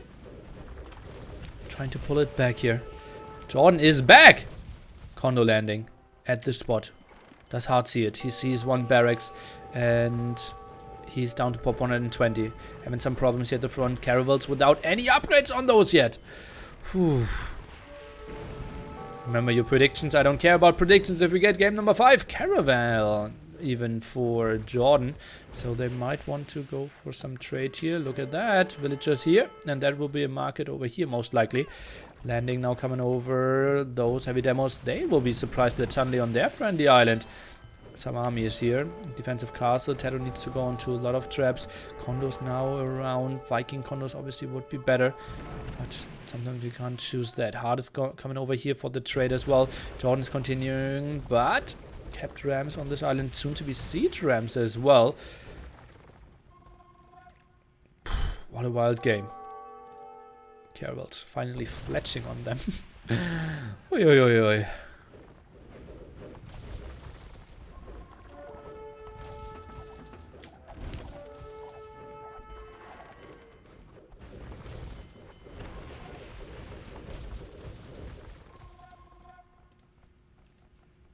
Jordan coming with the markets. Has 2 traps out as well. Not sure where he wants to position those. Over here would be risky. Actually, everywhere would be risky, I believe. Caravels, well, not really getting the fights that they want to. No defense upgrades on those yet as well. And Jordan, what did I say? Those traps, that's not the greatest position. Rams instantly coming over. And here, oh, just a prank. Just a prank. Oh, job baited. Castle is going down here, and that's really rough for Hart. Pop 115 point. The Condors are continuing to attack here. +4/+4 on those castle down. And now mass archery ranges. But what can he really do? Attack to Arbalest will take endless amount of time. And Hart needs to GG this one. GG! Jordan and TaToH are forcing it into game number 5. Oh boy, I didn't expect that, and they have to be happy with their performance on this map. But remember, guys, both Arabia-like maps went in favor of both water maps went in favor for Secret, and we have another Arabia map left. Will be Mongolia game number 5. Whew, but now with that comeback here, I think they have a good shot. What went wrong here for AM? They had a good timing, but didn't really push into Jordan in the end. Couldn't really trap his army, and TaToH with his earlier imp just could delay this so much, and it felt like the killer instinct of AM was lacking a bit. And no landing as well. If you backdog, you're so open to landings at the front, and that's something that AM completely ignored. And that landing of Liereyy just beautifully shut down. Defensive tower in time, defensive quick gates over here, the defensive castle, and that cost Liereyy so many resources as well.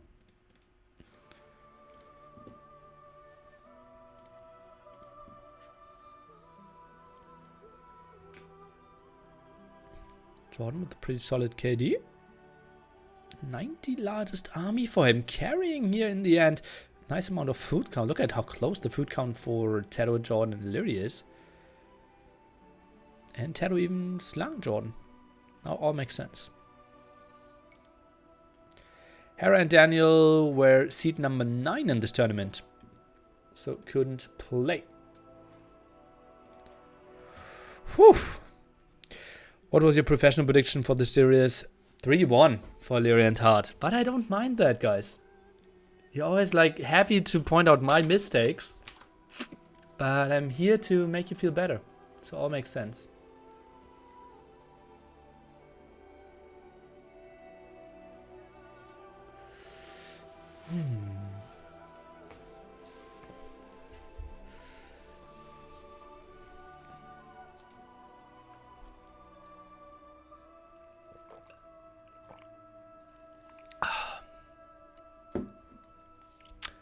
Hype for game number 5, guys. This is the spot where you spam some emotes in the chat to prepare yourself for game number 5. Actually, a pretty important game now. If Liereyy+Hearrttt lose this one, well, it's still open. But then the fight against Miguel and Dogao really is on. Here you in 2.5 minutes. Hype song is on.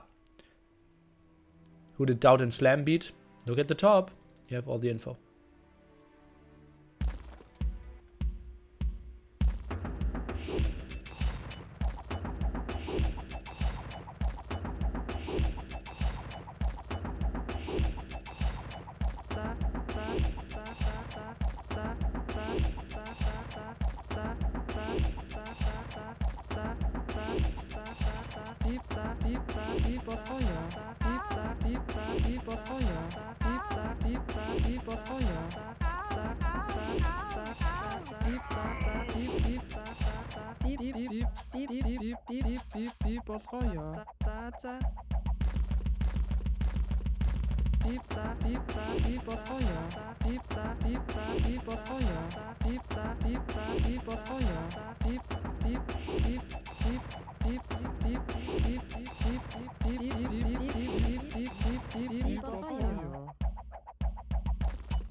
What joke?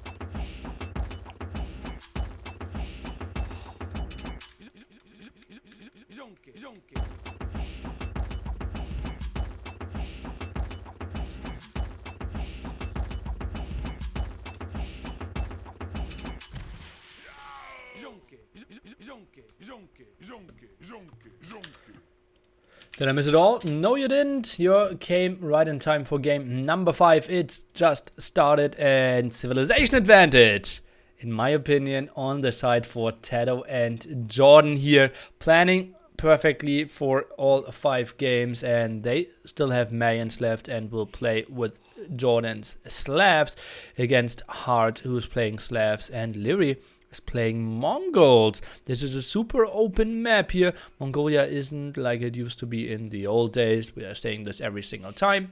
And whew. Okay, let me think about it. If you are in favor of TaToH and JorDan, this is the time to spam some... No, let's do it the other way around. If you're in favor of Liereyy+Hearrttt, spam some nearly fail in the chat. Have you announced your tourney details yet? Yes, everything to be found on AoE Zone. If you're a fan of Liereyy+Hearrttt, spam nearly fail in the chat.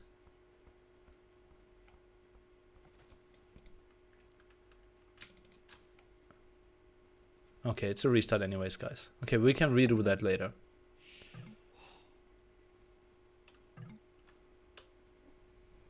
No fans. Okay, no spam. Well, it's a clear message.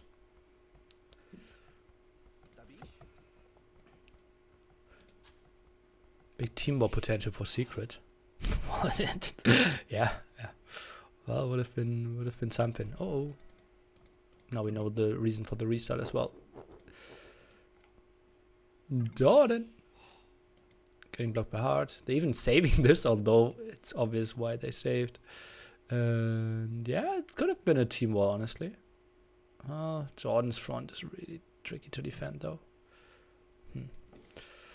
Okay. And yeah, JorDan baited himself.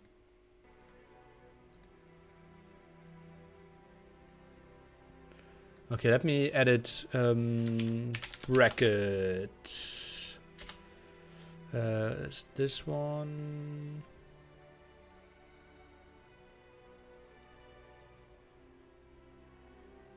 Ah, it's already there. Double H. Okay, I was confused. I cheer for those two against most everyone else, but JorDan and TaToH are. Did you guys see the stats from TaToH during NAC finals? Let me see if I can find that. NAC 2. Did I save that?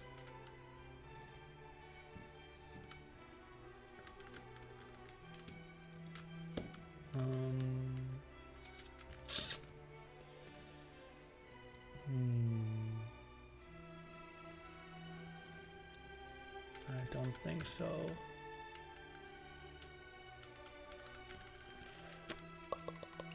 That's Nelly, man. There was the statistics how many Doritos were used during that day.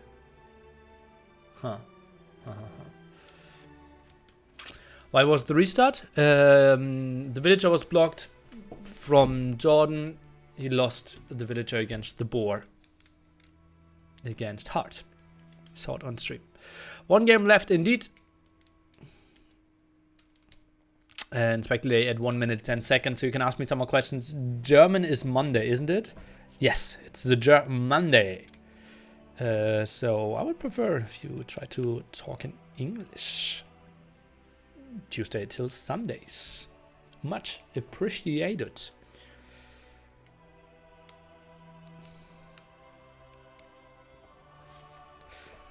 "30 seconds. Okay, and now we do the counter test. If you support TaToH and Jordan, this is the time where you spam some Nilly Jordan or some Doritos in the chat.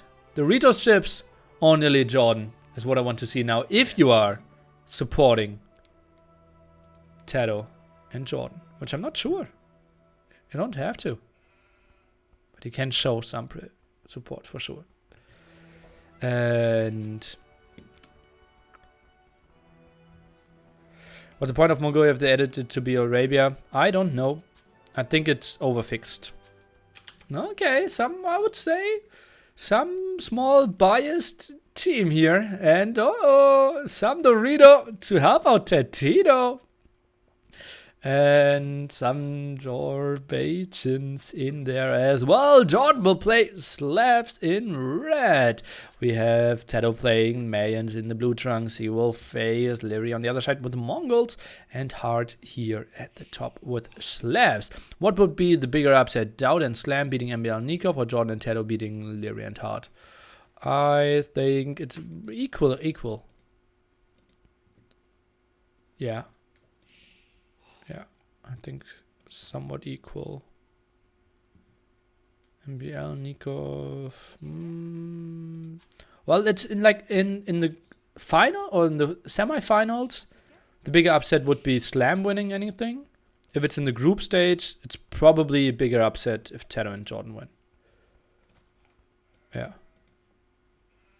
this is what I'm thinking. Slam and Dowd beat MBL Nikov, or do they play later? They already beat them, yes.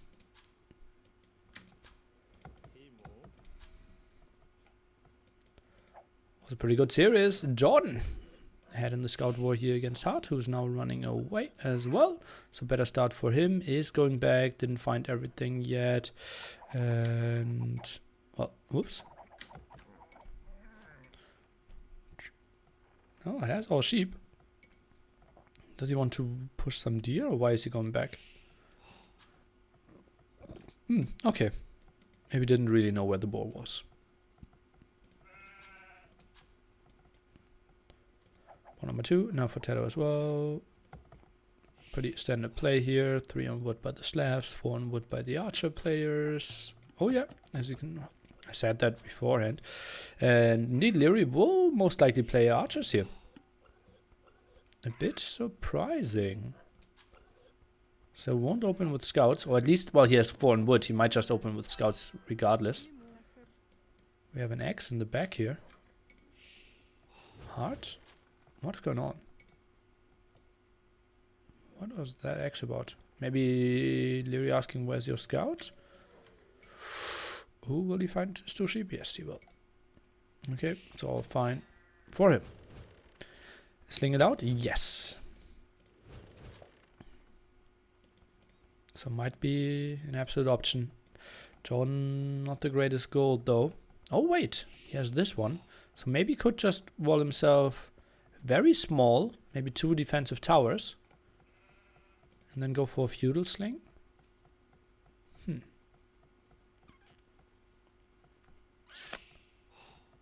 Might be an option.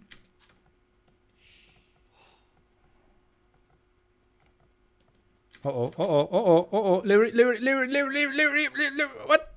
TaToH, what's going on? He was in the TC, TaToH didn't shoot. Oh no, I was pushing deer. Ay. Have you been successful with some mind games in terms of chatting in AoE games? If so, will you tell us? I used to be like... One of my tricks was before I... Again, Felix Ali, this is such a question that I actually didn't want to have anymore. But okay, we are still in Dark Age, so all good. before I knew I was engaging with mangonels against archers or crossbowmen, I asked them like, hey, enemy 1, 2, 3, how are you doing? Or like, what do you think I'm going for? Or it's time for a tech switch or something. Something that I would hope would result into a reaction, and he might be chatting and then trying to get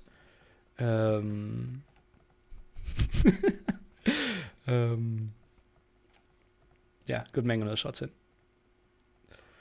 Yeah, I'm not medal level. No.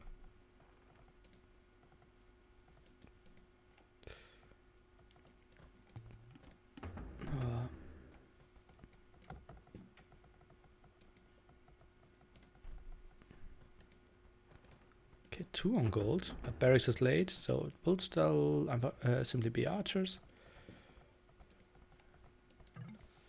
TaToH with the late uptiming here. 11-6. Played pop 25. Interesting. Eagle's still at home. Did he not? What is he scouting for? An extra gold or what? He knows all his 3 gold spots. Extra stone? No, he knows his stone spots. Okay. And this will be simply archer ranges from Liereyy, kind of as we saw earlier. Expecting scouts here, hard blocking the stable for now, spearmen around, villagers idle, delaying this a bit. Stable, well, we'll finish, solid, 70% up earlier, due to the block. Nice move there by Hearrttt. John going for Oscar as well, should start his farming pretty soon, and well, and the eco should just be pretty sweet for him. Some walls by him as well, exactly what we want to see. Archer range number 2 for Liereyy not being, oh well, oh yeah, early blacksmiths by him. And look at that, instant archer and spearman going to the other side. Oh, lovely move. Lovely move. Oh no. Yeah, just home. Why am I getting debated every game? This is so weird. Why did he patrol? Okay, now he goes with 2 archers. That makes so much more sense. Oh, still not. Why is he patrolling here? All his resources are so open. Okay. Oh. TaToH double archer range in the back here. Why? This is debating the casters, honestly. Okay, does Liereyy not know what's going on here? He should know about some of the walls. Lost some HP on the spearman. Scout against scout, nothing should really happen here. I was not playing in the settlement. He's in the same team as Jordan and TaToH. He's simply traveling at the moment.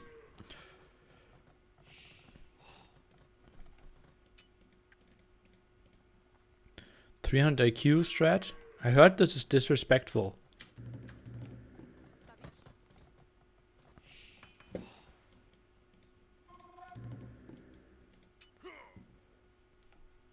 Did Liereyy lame? No. I don't think so, right? Did Liereyy lame? No. He ran. Oh, wait. Maybe he did. He had low HP when he ran under the TC, right? Oh, guess who's here?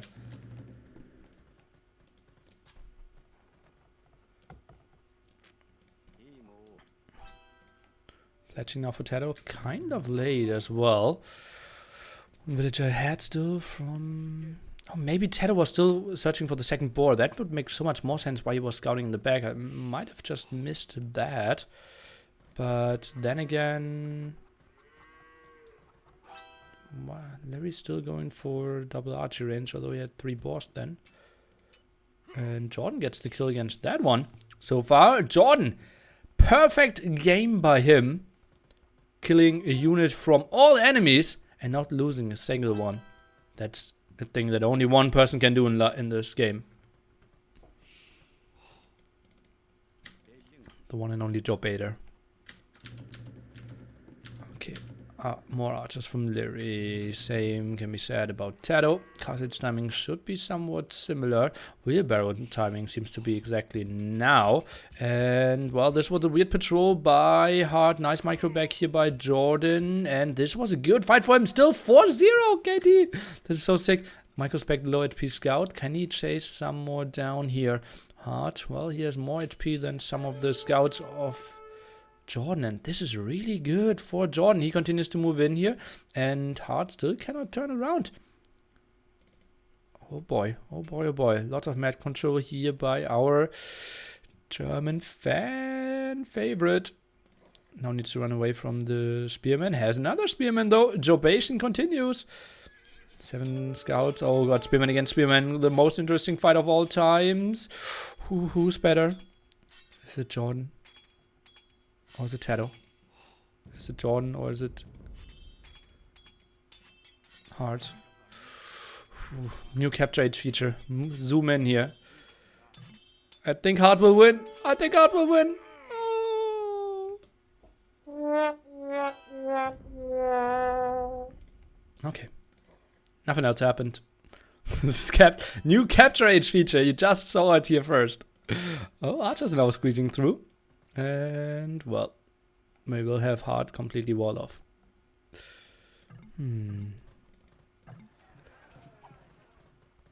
Castle age for those two. Archer players a bit further behind. Liereyy now clicked up. TaToH will wait for wheelbarrow and then can click up himself.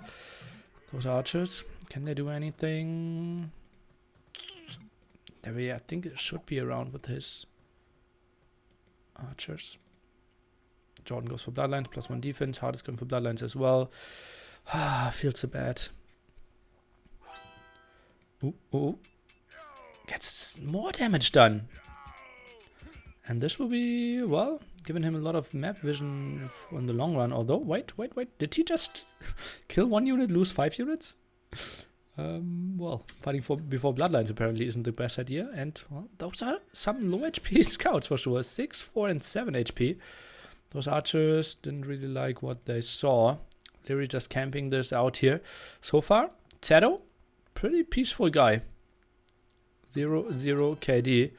And Liereyy, he lost his 1 scout, and that was it in this game. TaToH a bit later with his uptiming. 20 seconds though. Most important thing is that he will have lower numbers. How is Liereyy that far ahead here? Produce so much more. TaToH, it's just getting smashed here. Could have ran away. Is this maybe the spot where TaToH should go for 3rd archery range? Some more map control for him, walling all that area. Jordan needed to get the defensive tower up. Did he? Oh, he bought himself 100 more stone. No, he is on stone with 1 village at the top. Okay. Now, big crossbowman numbers. TaToH needs to get the upgrades as well. He's going for the 3rd archery range. Indeed, the one I wanted to see is 7 crossbowmen behind though. So, going to be a rough one. Hart is coming around still with his low HP. Scout should lose all of them. Well, 1 per arrow. University here. Lierey's getting university early, I think. Liereyy might have the timing here against TaToH. A lot of villagers under the TC either. Crossbowman numbers are looking solid for our Austrian. Gets 2 villager snipes as well. Now evens the whole thing out. And Liereyy, I'm not sure if that was intentional. Suddenly has a villager here. TaToH doesn't want to open the walls, but maybe he needs to get Jordan over there. Oh boy, Jordan, he will lose 1 scout. Takes a small volley, but not game ending, or not really. A lot of losses for him.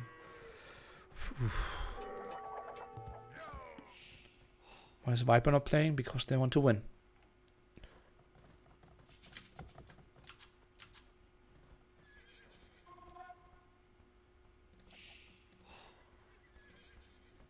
Viper's benched. They trained a lot and clearly decided TaToH is the 2nd best player of the team.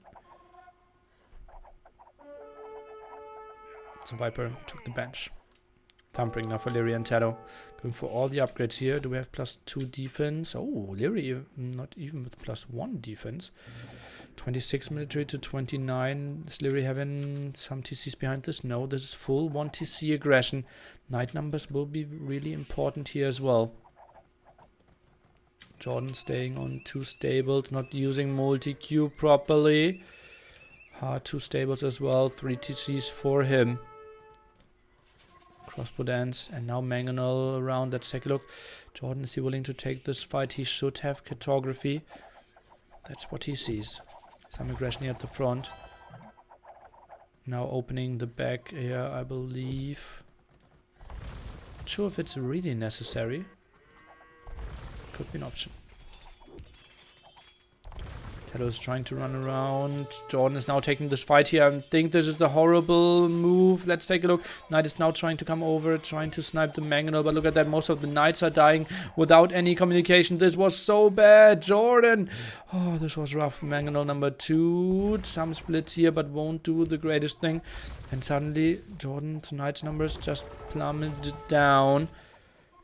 Nothing here to snipe the Mangonels. Why is TaToH not going for Siege Workshop? Look at that, he has enough resources.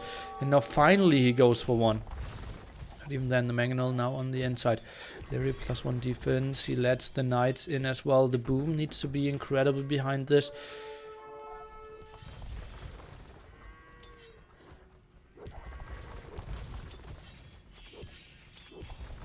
It looks like he might even get in. Between archery range and barracks, potentially. Mangonel shot could be pretty good. Whew. Oh, that was a close one. Archery range going down, and now he's so open. Look at that, all villagers unprotected. No defensive TC there as well. TaToH is not really getting the resources on the map. 4 Mangonels now. Night production continues. Uh-oh, Mangonel on the open ground. TaToH opening more walls, losing his starting TC, at least that's what it looks like. 4 Mangonels are doing quite a bit, and TaToH actually right-clicked. Didn't right-click on it. He clicked repair, which you don't want to do with TCs, because then the villager is running into the center instead of repairing from the side. TaToH now dodging some, gets 1 kill, does minimal damage in addition to that. Next Mangonel out for TaToH. Boom behind this. Heart is at incredible 80. Jordan only at 65. Now goes for forging as well. Crossbow numbers. Kind of okay. Liereyy with a bit lower numbers, but not the most important thing in those fights. TaToH is committing suiciding, I would even say. Some of his, and TaToH. Oh god. I'm so scared of this. Do we see some stables added? Yes. 5 stables now here. Jordan is adding some as well. Nice snipe here, now some repairs. We have TaToH surviving behind this. Now added a second TC. Very late though. Liereyy is booming away with 3. But added his 3rd one just seconds ago as well. TaToH holding on to this. I think the big difference will be the way bigger boom by Hearrttt compared to Jordan, who's now trying to move in. Let's take a look. It's going back again. We'll get some snipes here. Ooh, TaToH, this will be so rough, and eats 1 big shot. The Mangonel at the top still is alive as well, and gets another good shot off. Oh god, this will be so bad for the secrets, and instant GG by TaToH, and even instantly leaves the game before he sees the other players GG this one out as well. AM is winning this one 3-2, winning all 3 Arabia-based maps, Sahara, Mongolia, and Arabia itself. TaToH and Jordan, they performed pretty well on their home maps, Caribbean and Mediterranean, but in the end, the clear games were in favor for AM, the crossbow knight games. Well played by both teams for sure. I think with the Viper, it could have been a clearer win for AM. So, well played. Given a good performance here from both teams. Was really happy to be around for this one. Anticlimactic ending for sure. Mangonel shots were pretty big, and TaToH couldn't really do much. Stayed on 1 TC for quite some time. Just the pressure against him. The castle age timing wasn't the big difference, but simply the lower numbers. And then the late reaction against the aggressive Siege Workshop. And then it's tricky to always reinforce for Jordan as well. GG.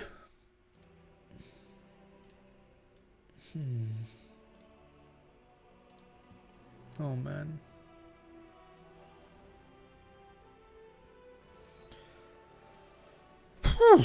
What a good series. For sure.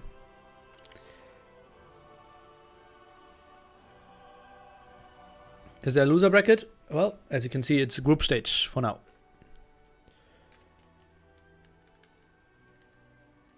Top 4 advance. First time live nearly. Well, was very short, my friend, because I won't cast much more. I will travel tomorrow to the NC land, so won't be streaming for a solid 6 days or something. I will be back on the 2nd of May. We can still talk some about Clash of the Hippo, my big tournament coming up pretty soon here. And that was ECR bracket, those brackets away. And you can ask me some questions. It will be a big tournament happening in, I believe, 3 weeks? Yeah, 3 weeks. 8 teams, 2v2 format, and fuel late start, medium resources. And what aspect are you most hyped about? I think the quick start and like, yeah, using capture age will be really intense. Obviously, a lot of fatal potential because there's so much new I need to properly implement. But yeah, looking forward to that with capture age. Nice indeed. Looking forward to that. Do you have a good idea who will sign up already? The Max confirmed, Liereyy confirmed, or like showed a lot of interest, let's say it that way. Doubt likes the tournament, and I think he should have time. Viper couldn't confirm yet. TaToH showed a lot of interest. Does CA have nice 2v2 performance yet? That's what we're hoping for. Will we see the hump? No. Map pool can be found on AoE zone. The map pool will be Arabia, Chaos Pit, Coastal Mountain, Dry River, Eldorado, Flooded Cross, Golden Hill, Graveyards, Rift Island, and Team Acropolis. That was obviously impossible to follow. If I read that quickly, you can see it on screen now.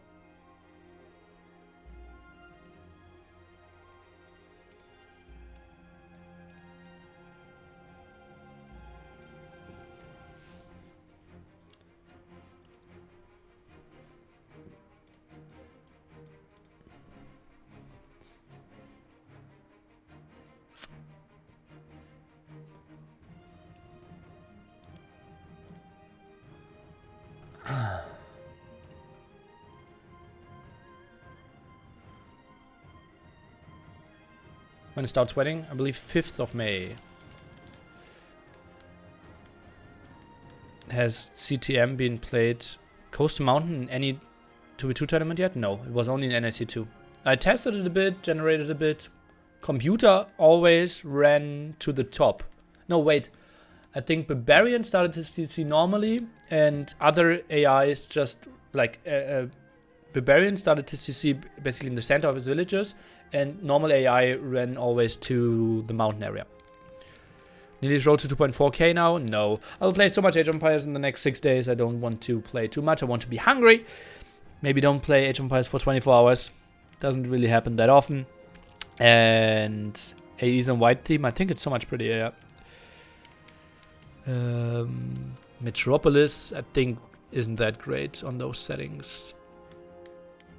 Although, actually. 24 hours, what a madman, indeed. Do I need to increase the VOD? Maybe I can play 1v1 to make it a 3-hour VOD. Let me see if there's something. Deathmatch team game. Why not stream from the LAN event?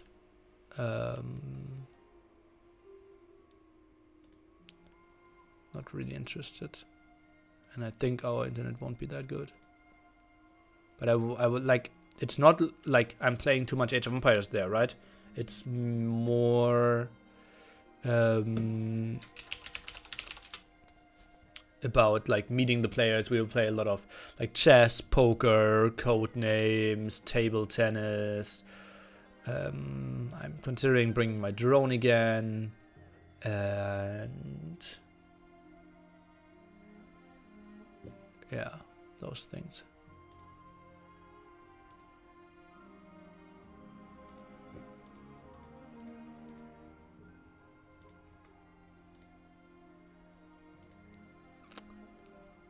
Drone? Drone.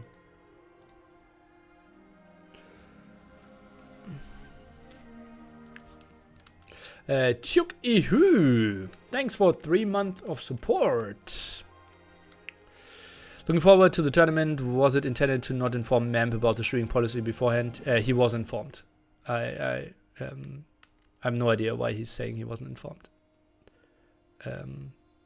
He was in Discord group where I posted all the info. Yeah.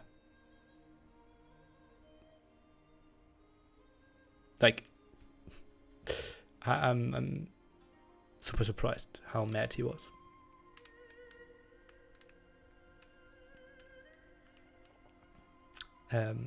He left the Discord group even directly after I announced the tournament. The only thing that was kind of new to him was the $500 cap.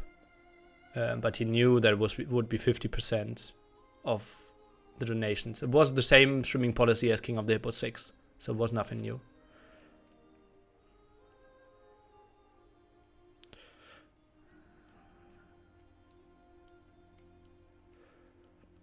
What's the streaming policy? All streamers, like all casters, are given 50% of their donations and bids into the prize pool. Same policy for me.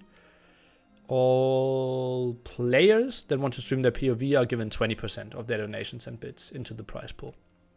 So, and it's a cap at $500 for casters and $200 for players. So it's basically, yeah, Mamp has to pay $0 to $500. If he pays $500 to me, he made more than $500 profit at the same time due to a tournament that he didn't host. So I think it's super fair, and I asked all the casters beforehand, and I asked for feedback. And he wasn't super happy. He wanted a fixed price, but I said, like, I think this is what's better, and we did it the last tournament and didn't message me afterwards.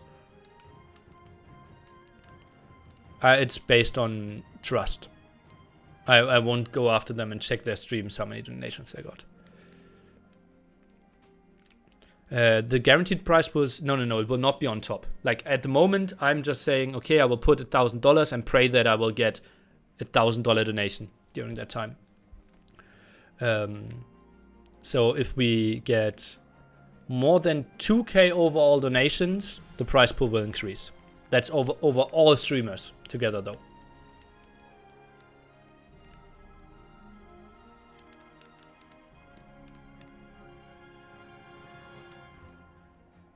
Yeah, exactly. And it's not to me, and I have the same policy. So like he has exactly the same, like I'm offering him basically everything the same standards for me.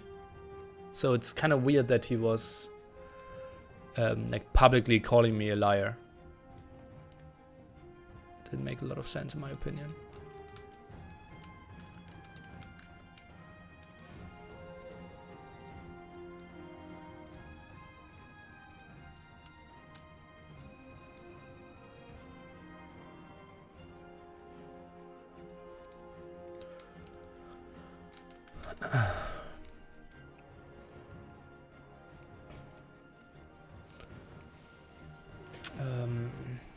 Yeah.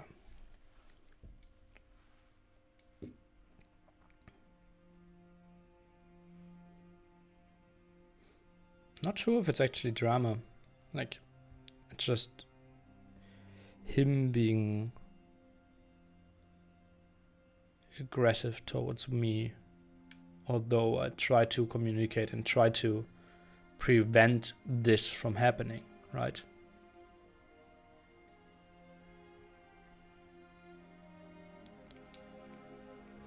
Donations and bits. Subs are not included in that at all, because I feel that subs aren't really dependent on the tournament, right? Because like, no matter what I do, I have like 5 resubs, even if I stream the tournament or not. So that's not really that important. And so I'm not including the subscriptions. And bits is kind of donations for me, so.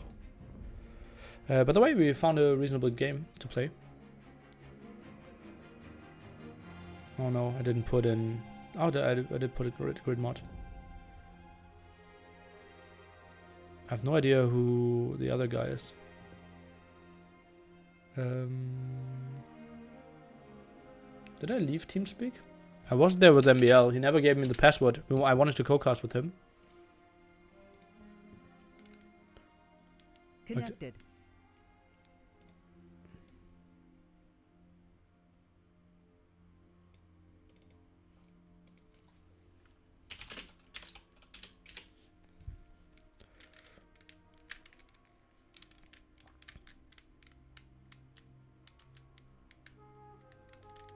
User in your channel timed out.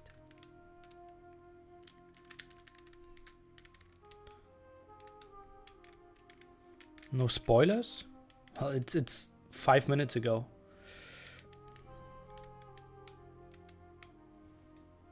Read up on the post. I don't expect Mem to post more, honestly.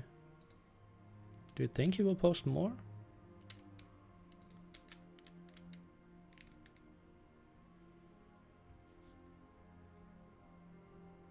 Don't think so.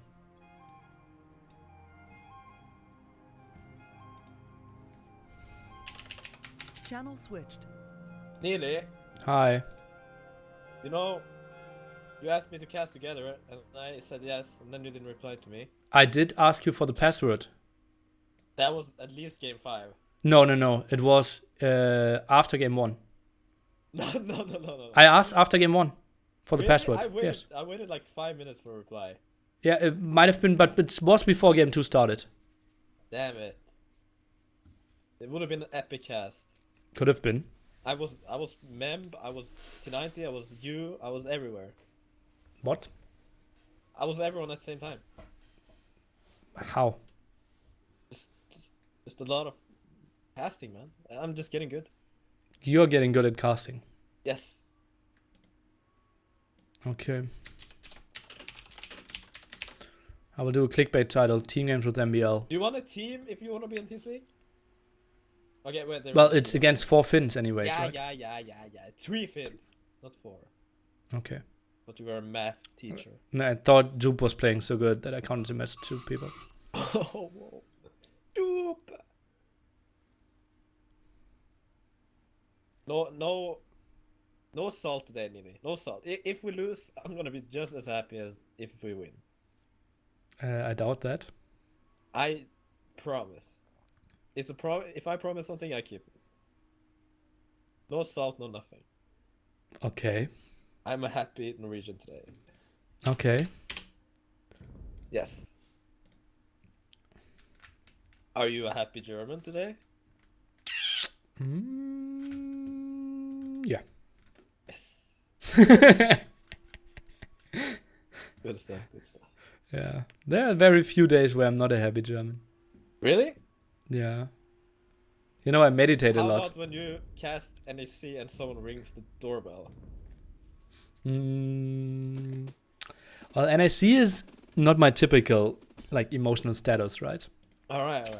Because I'm full, like, control organizing mode, not sleeping for 3 weeks and such. I see. My chat is saying that Germans are never happy, so... Okay. Not sure what to believe. Anyway, I'm Khmer Pocket. Okay. That's good though, because then we can be on the same side. Then we actually have a use of our TeamSpeak. Okay. It's a 66% chance that we won't, that we will use TeamSpeak in these games. So We're good. We're good. You are against Juke Pocket. Dude! Counts. Yes. Time to outplay. Oh shit, you're against the max? Aztecs. Aztecs. Know what to do? Men at arms? Archers. That was the plan. Awesome.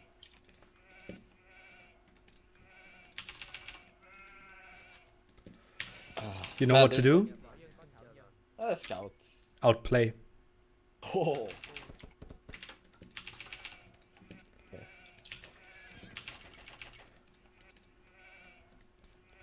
How often in your life did you take harder drugs than weed? Me? Yes. Never. Do you want to? No. Why? I don't need to. Why? Why would you ask such thing and be quiet? Because I needed to micro a sheep. Have you? Perhaps. I would never talk about that on stream. No. No, I haven't. Okay. Do you want to? I want to find my boar first. What am I doing here? Okay, so you want to. Because first you want to find your board, after you want to try. Oh, I see. You don't have to talk about it on stream, I see. But you're the one starting it.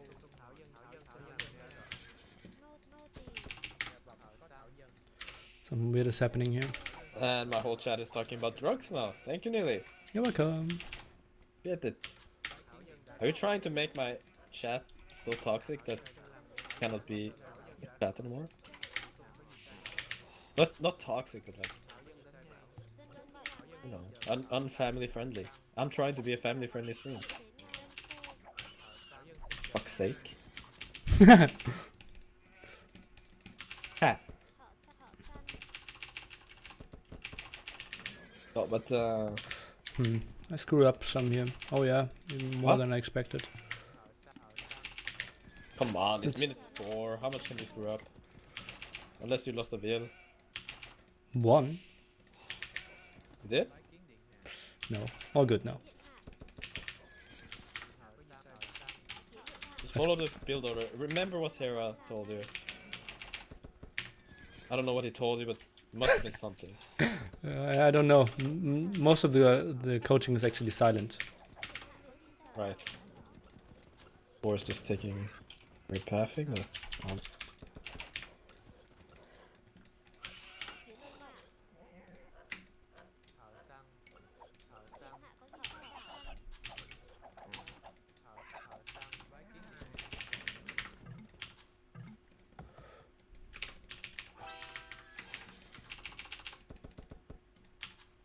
Who are we playing with?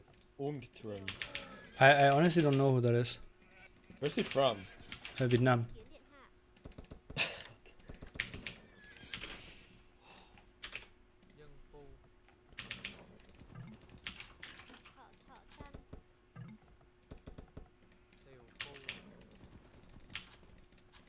Gotta ask. Would be so funny if he says he's fine. Me men at arms. Yeah. Maybe it's Vivi. Okay, barracks from the max as well.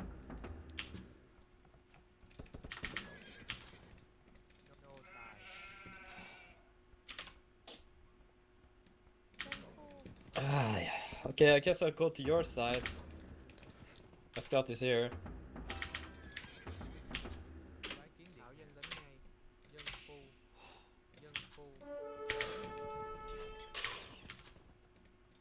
Breathe, lady. Breathe. It's tough. Where's his scout? Can he come here? I'm here. Come here? Coming. Can we wait for fuel age? Nope. Oh, miss yes. Get back. Let's go. Go to your barracks. We're chilling.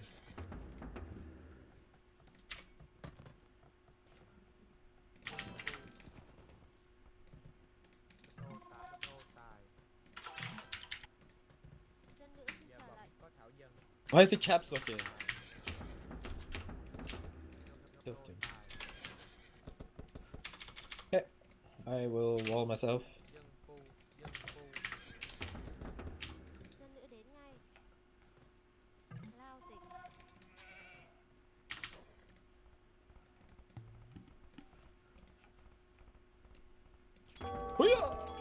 Okay, he's here. Okay.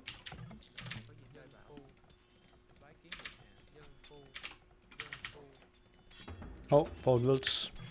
Oh no. Maybe the defensive tower. If he makes one tower, make defense. Okay. Now we can make the defense. I have 4 metal arms myself. Okay.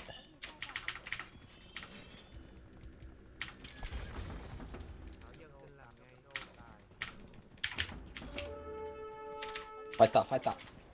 Ah!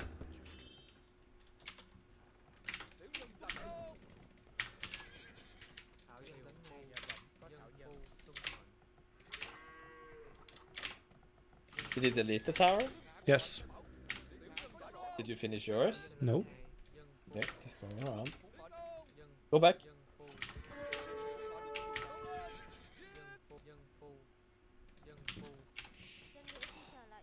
Going around.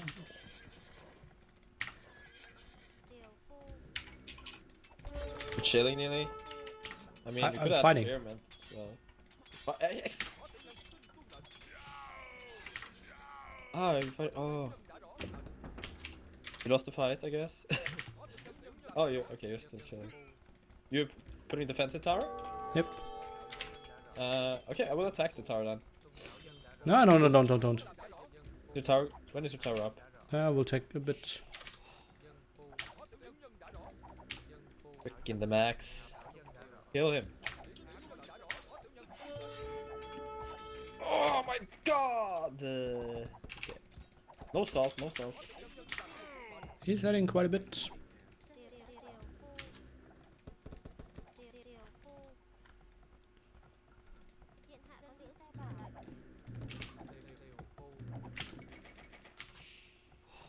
Can I go raid? Well, okay. Like, will you be fine? Yeah, I think I won't lose the bill instantly at least. Are they coming to me? Yeah, very likely. Oh, they are. Well, no salt, no salt. I'm happy as always.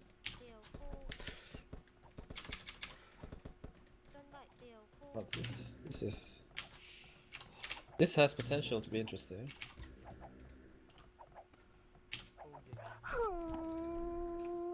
You adding archers? Question mark? Yep. Why do you want I need them? some archers here. Okay.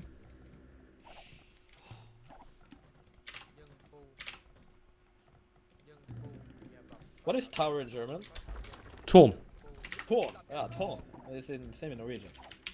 He's gonna build a torn. I mean, soon. Oh, he's building a torn.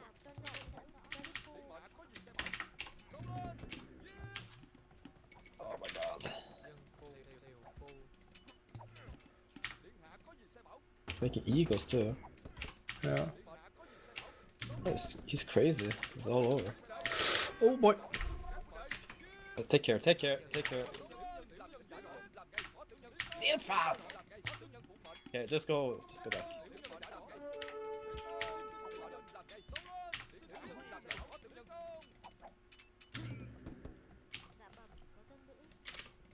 Are we fighting here? I'm not sure.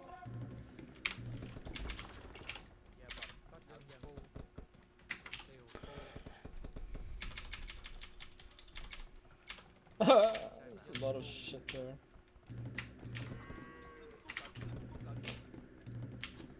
Freaking Max. Did he just go to his base or something and raid him? Sure.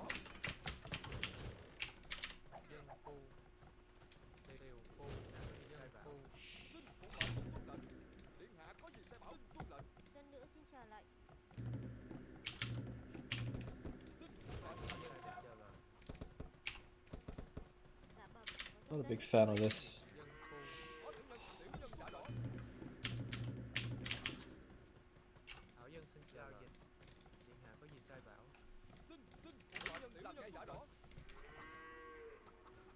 Oh yeah. Oh, they really want to get into my base.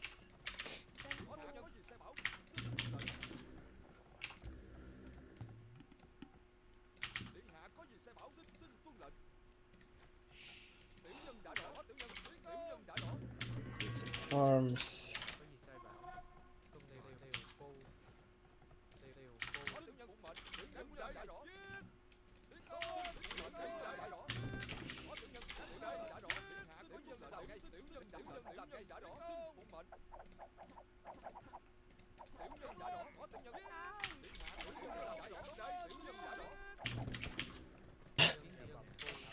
I don't know, but they're like hungry zombies that just want to get into my base.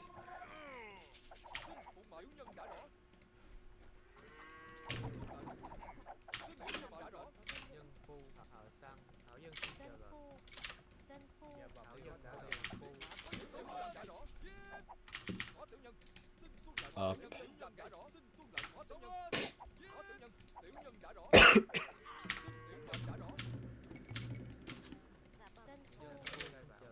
How's it going? Killed like 4 villagers of the max. Still active. He's putting a market now.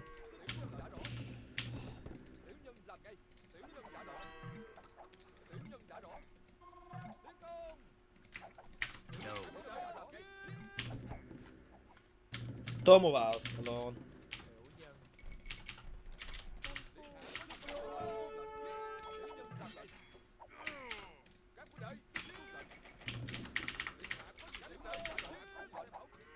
That's not handy.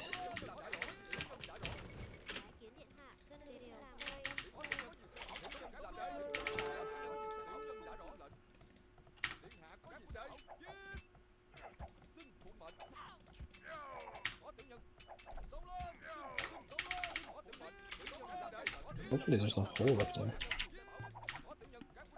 Knights coming to your army. Oh, okay. Scouts here. Oh god. Yep.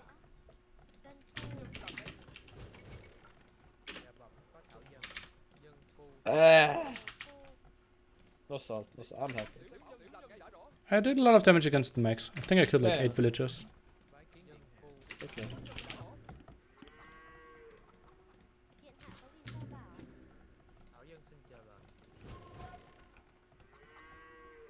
You surely have a market, right? I have a market, yes. Okay.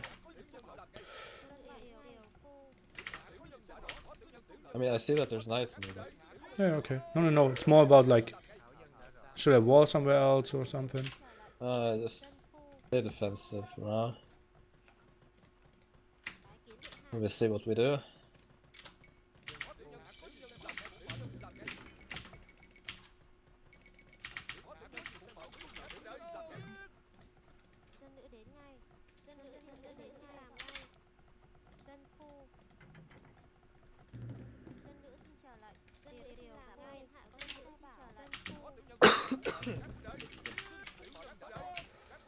I'm having a cold or what? I'm moving out. No. Wait. Oh yeah, you can say it. Yes. Out. Have fun. Max has really bad gold spots.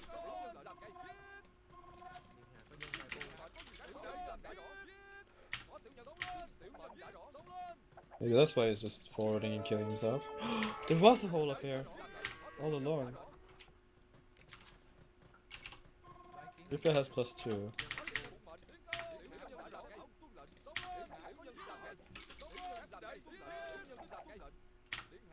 Good thing he not showed me that there was a hole.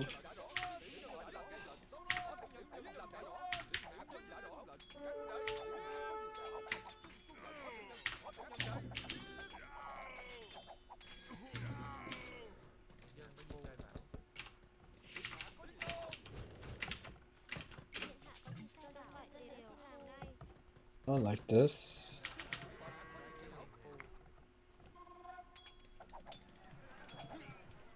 Took a lot of HP away from the knights there.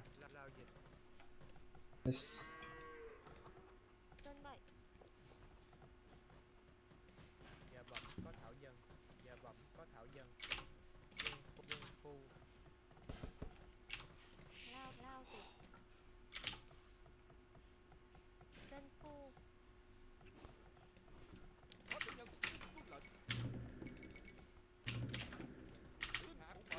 think I want to move out again.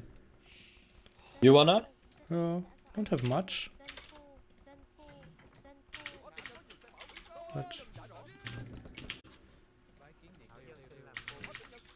Well, yes, was tonight. yeah, but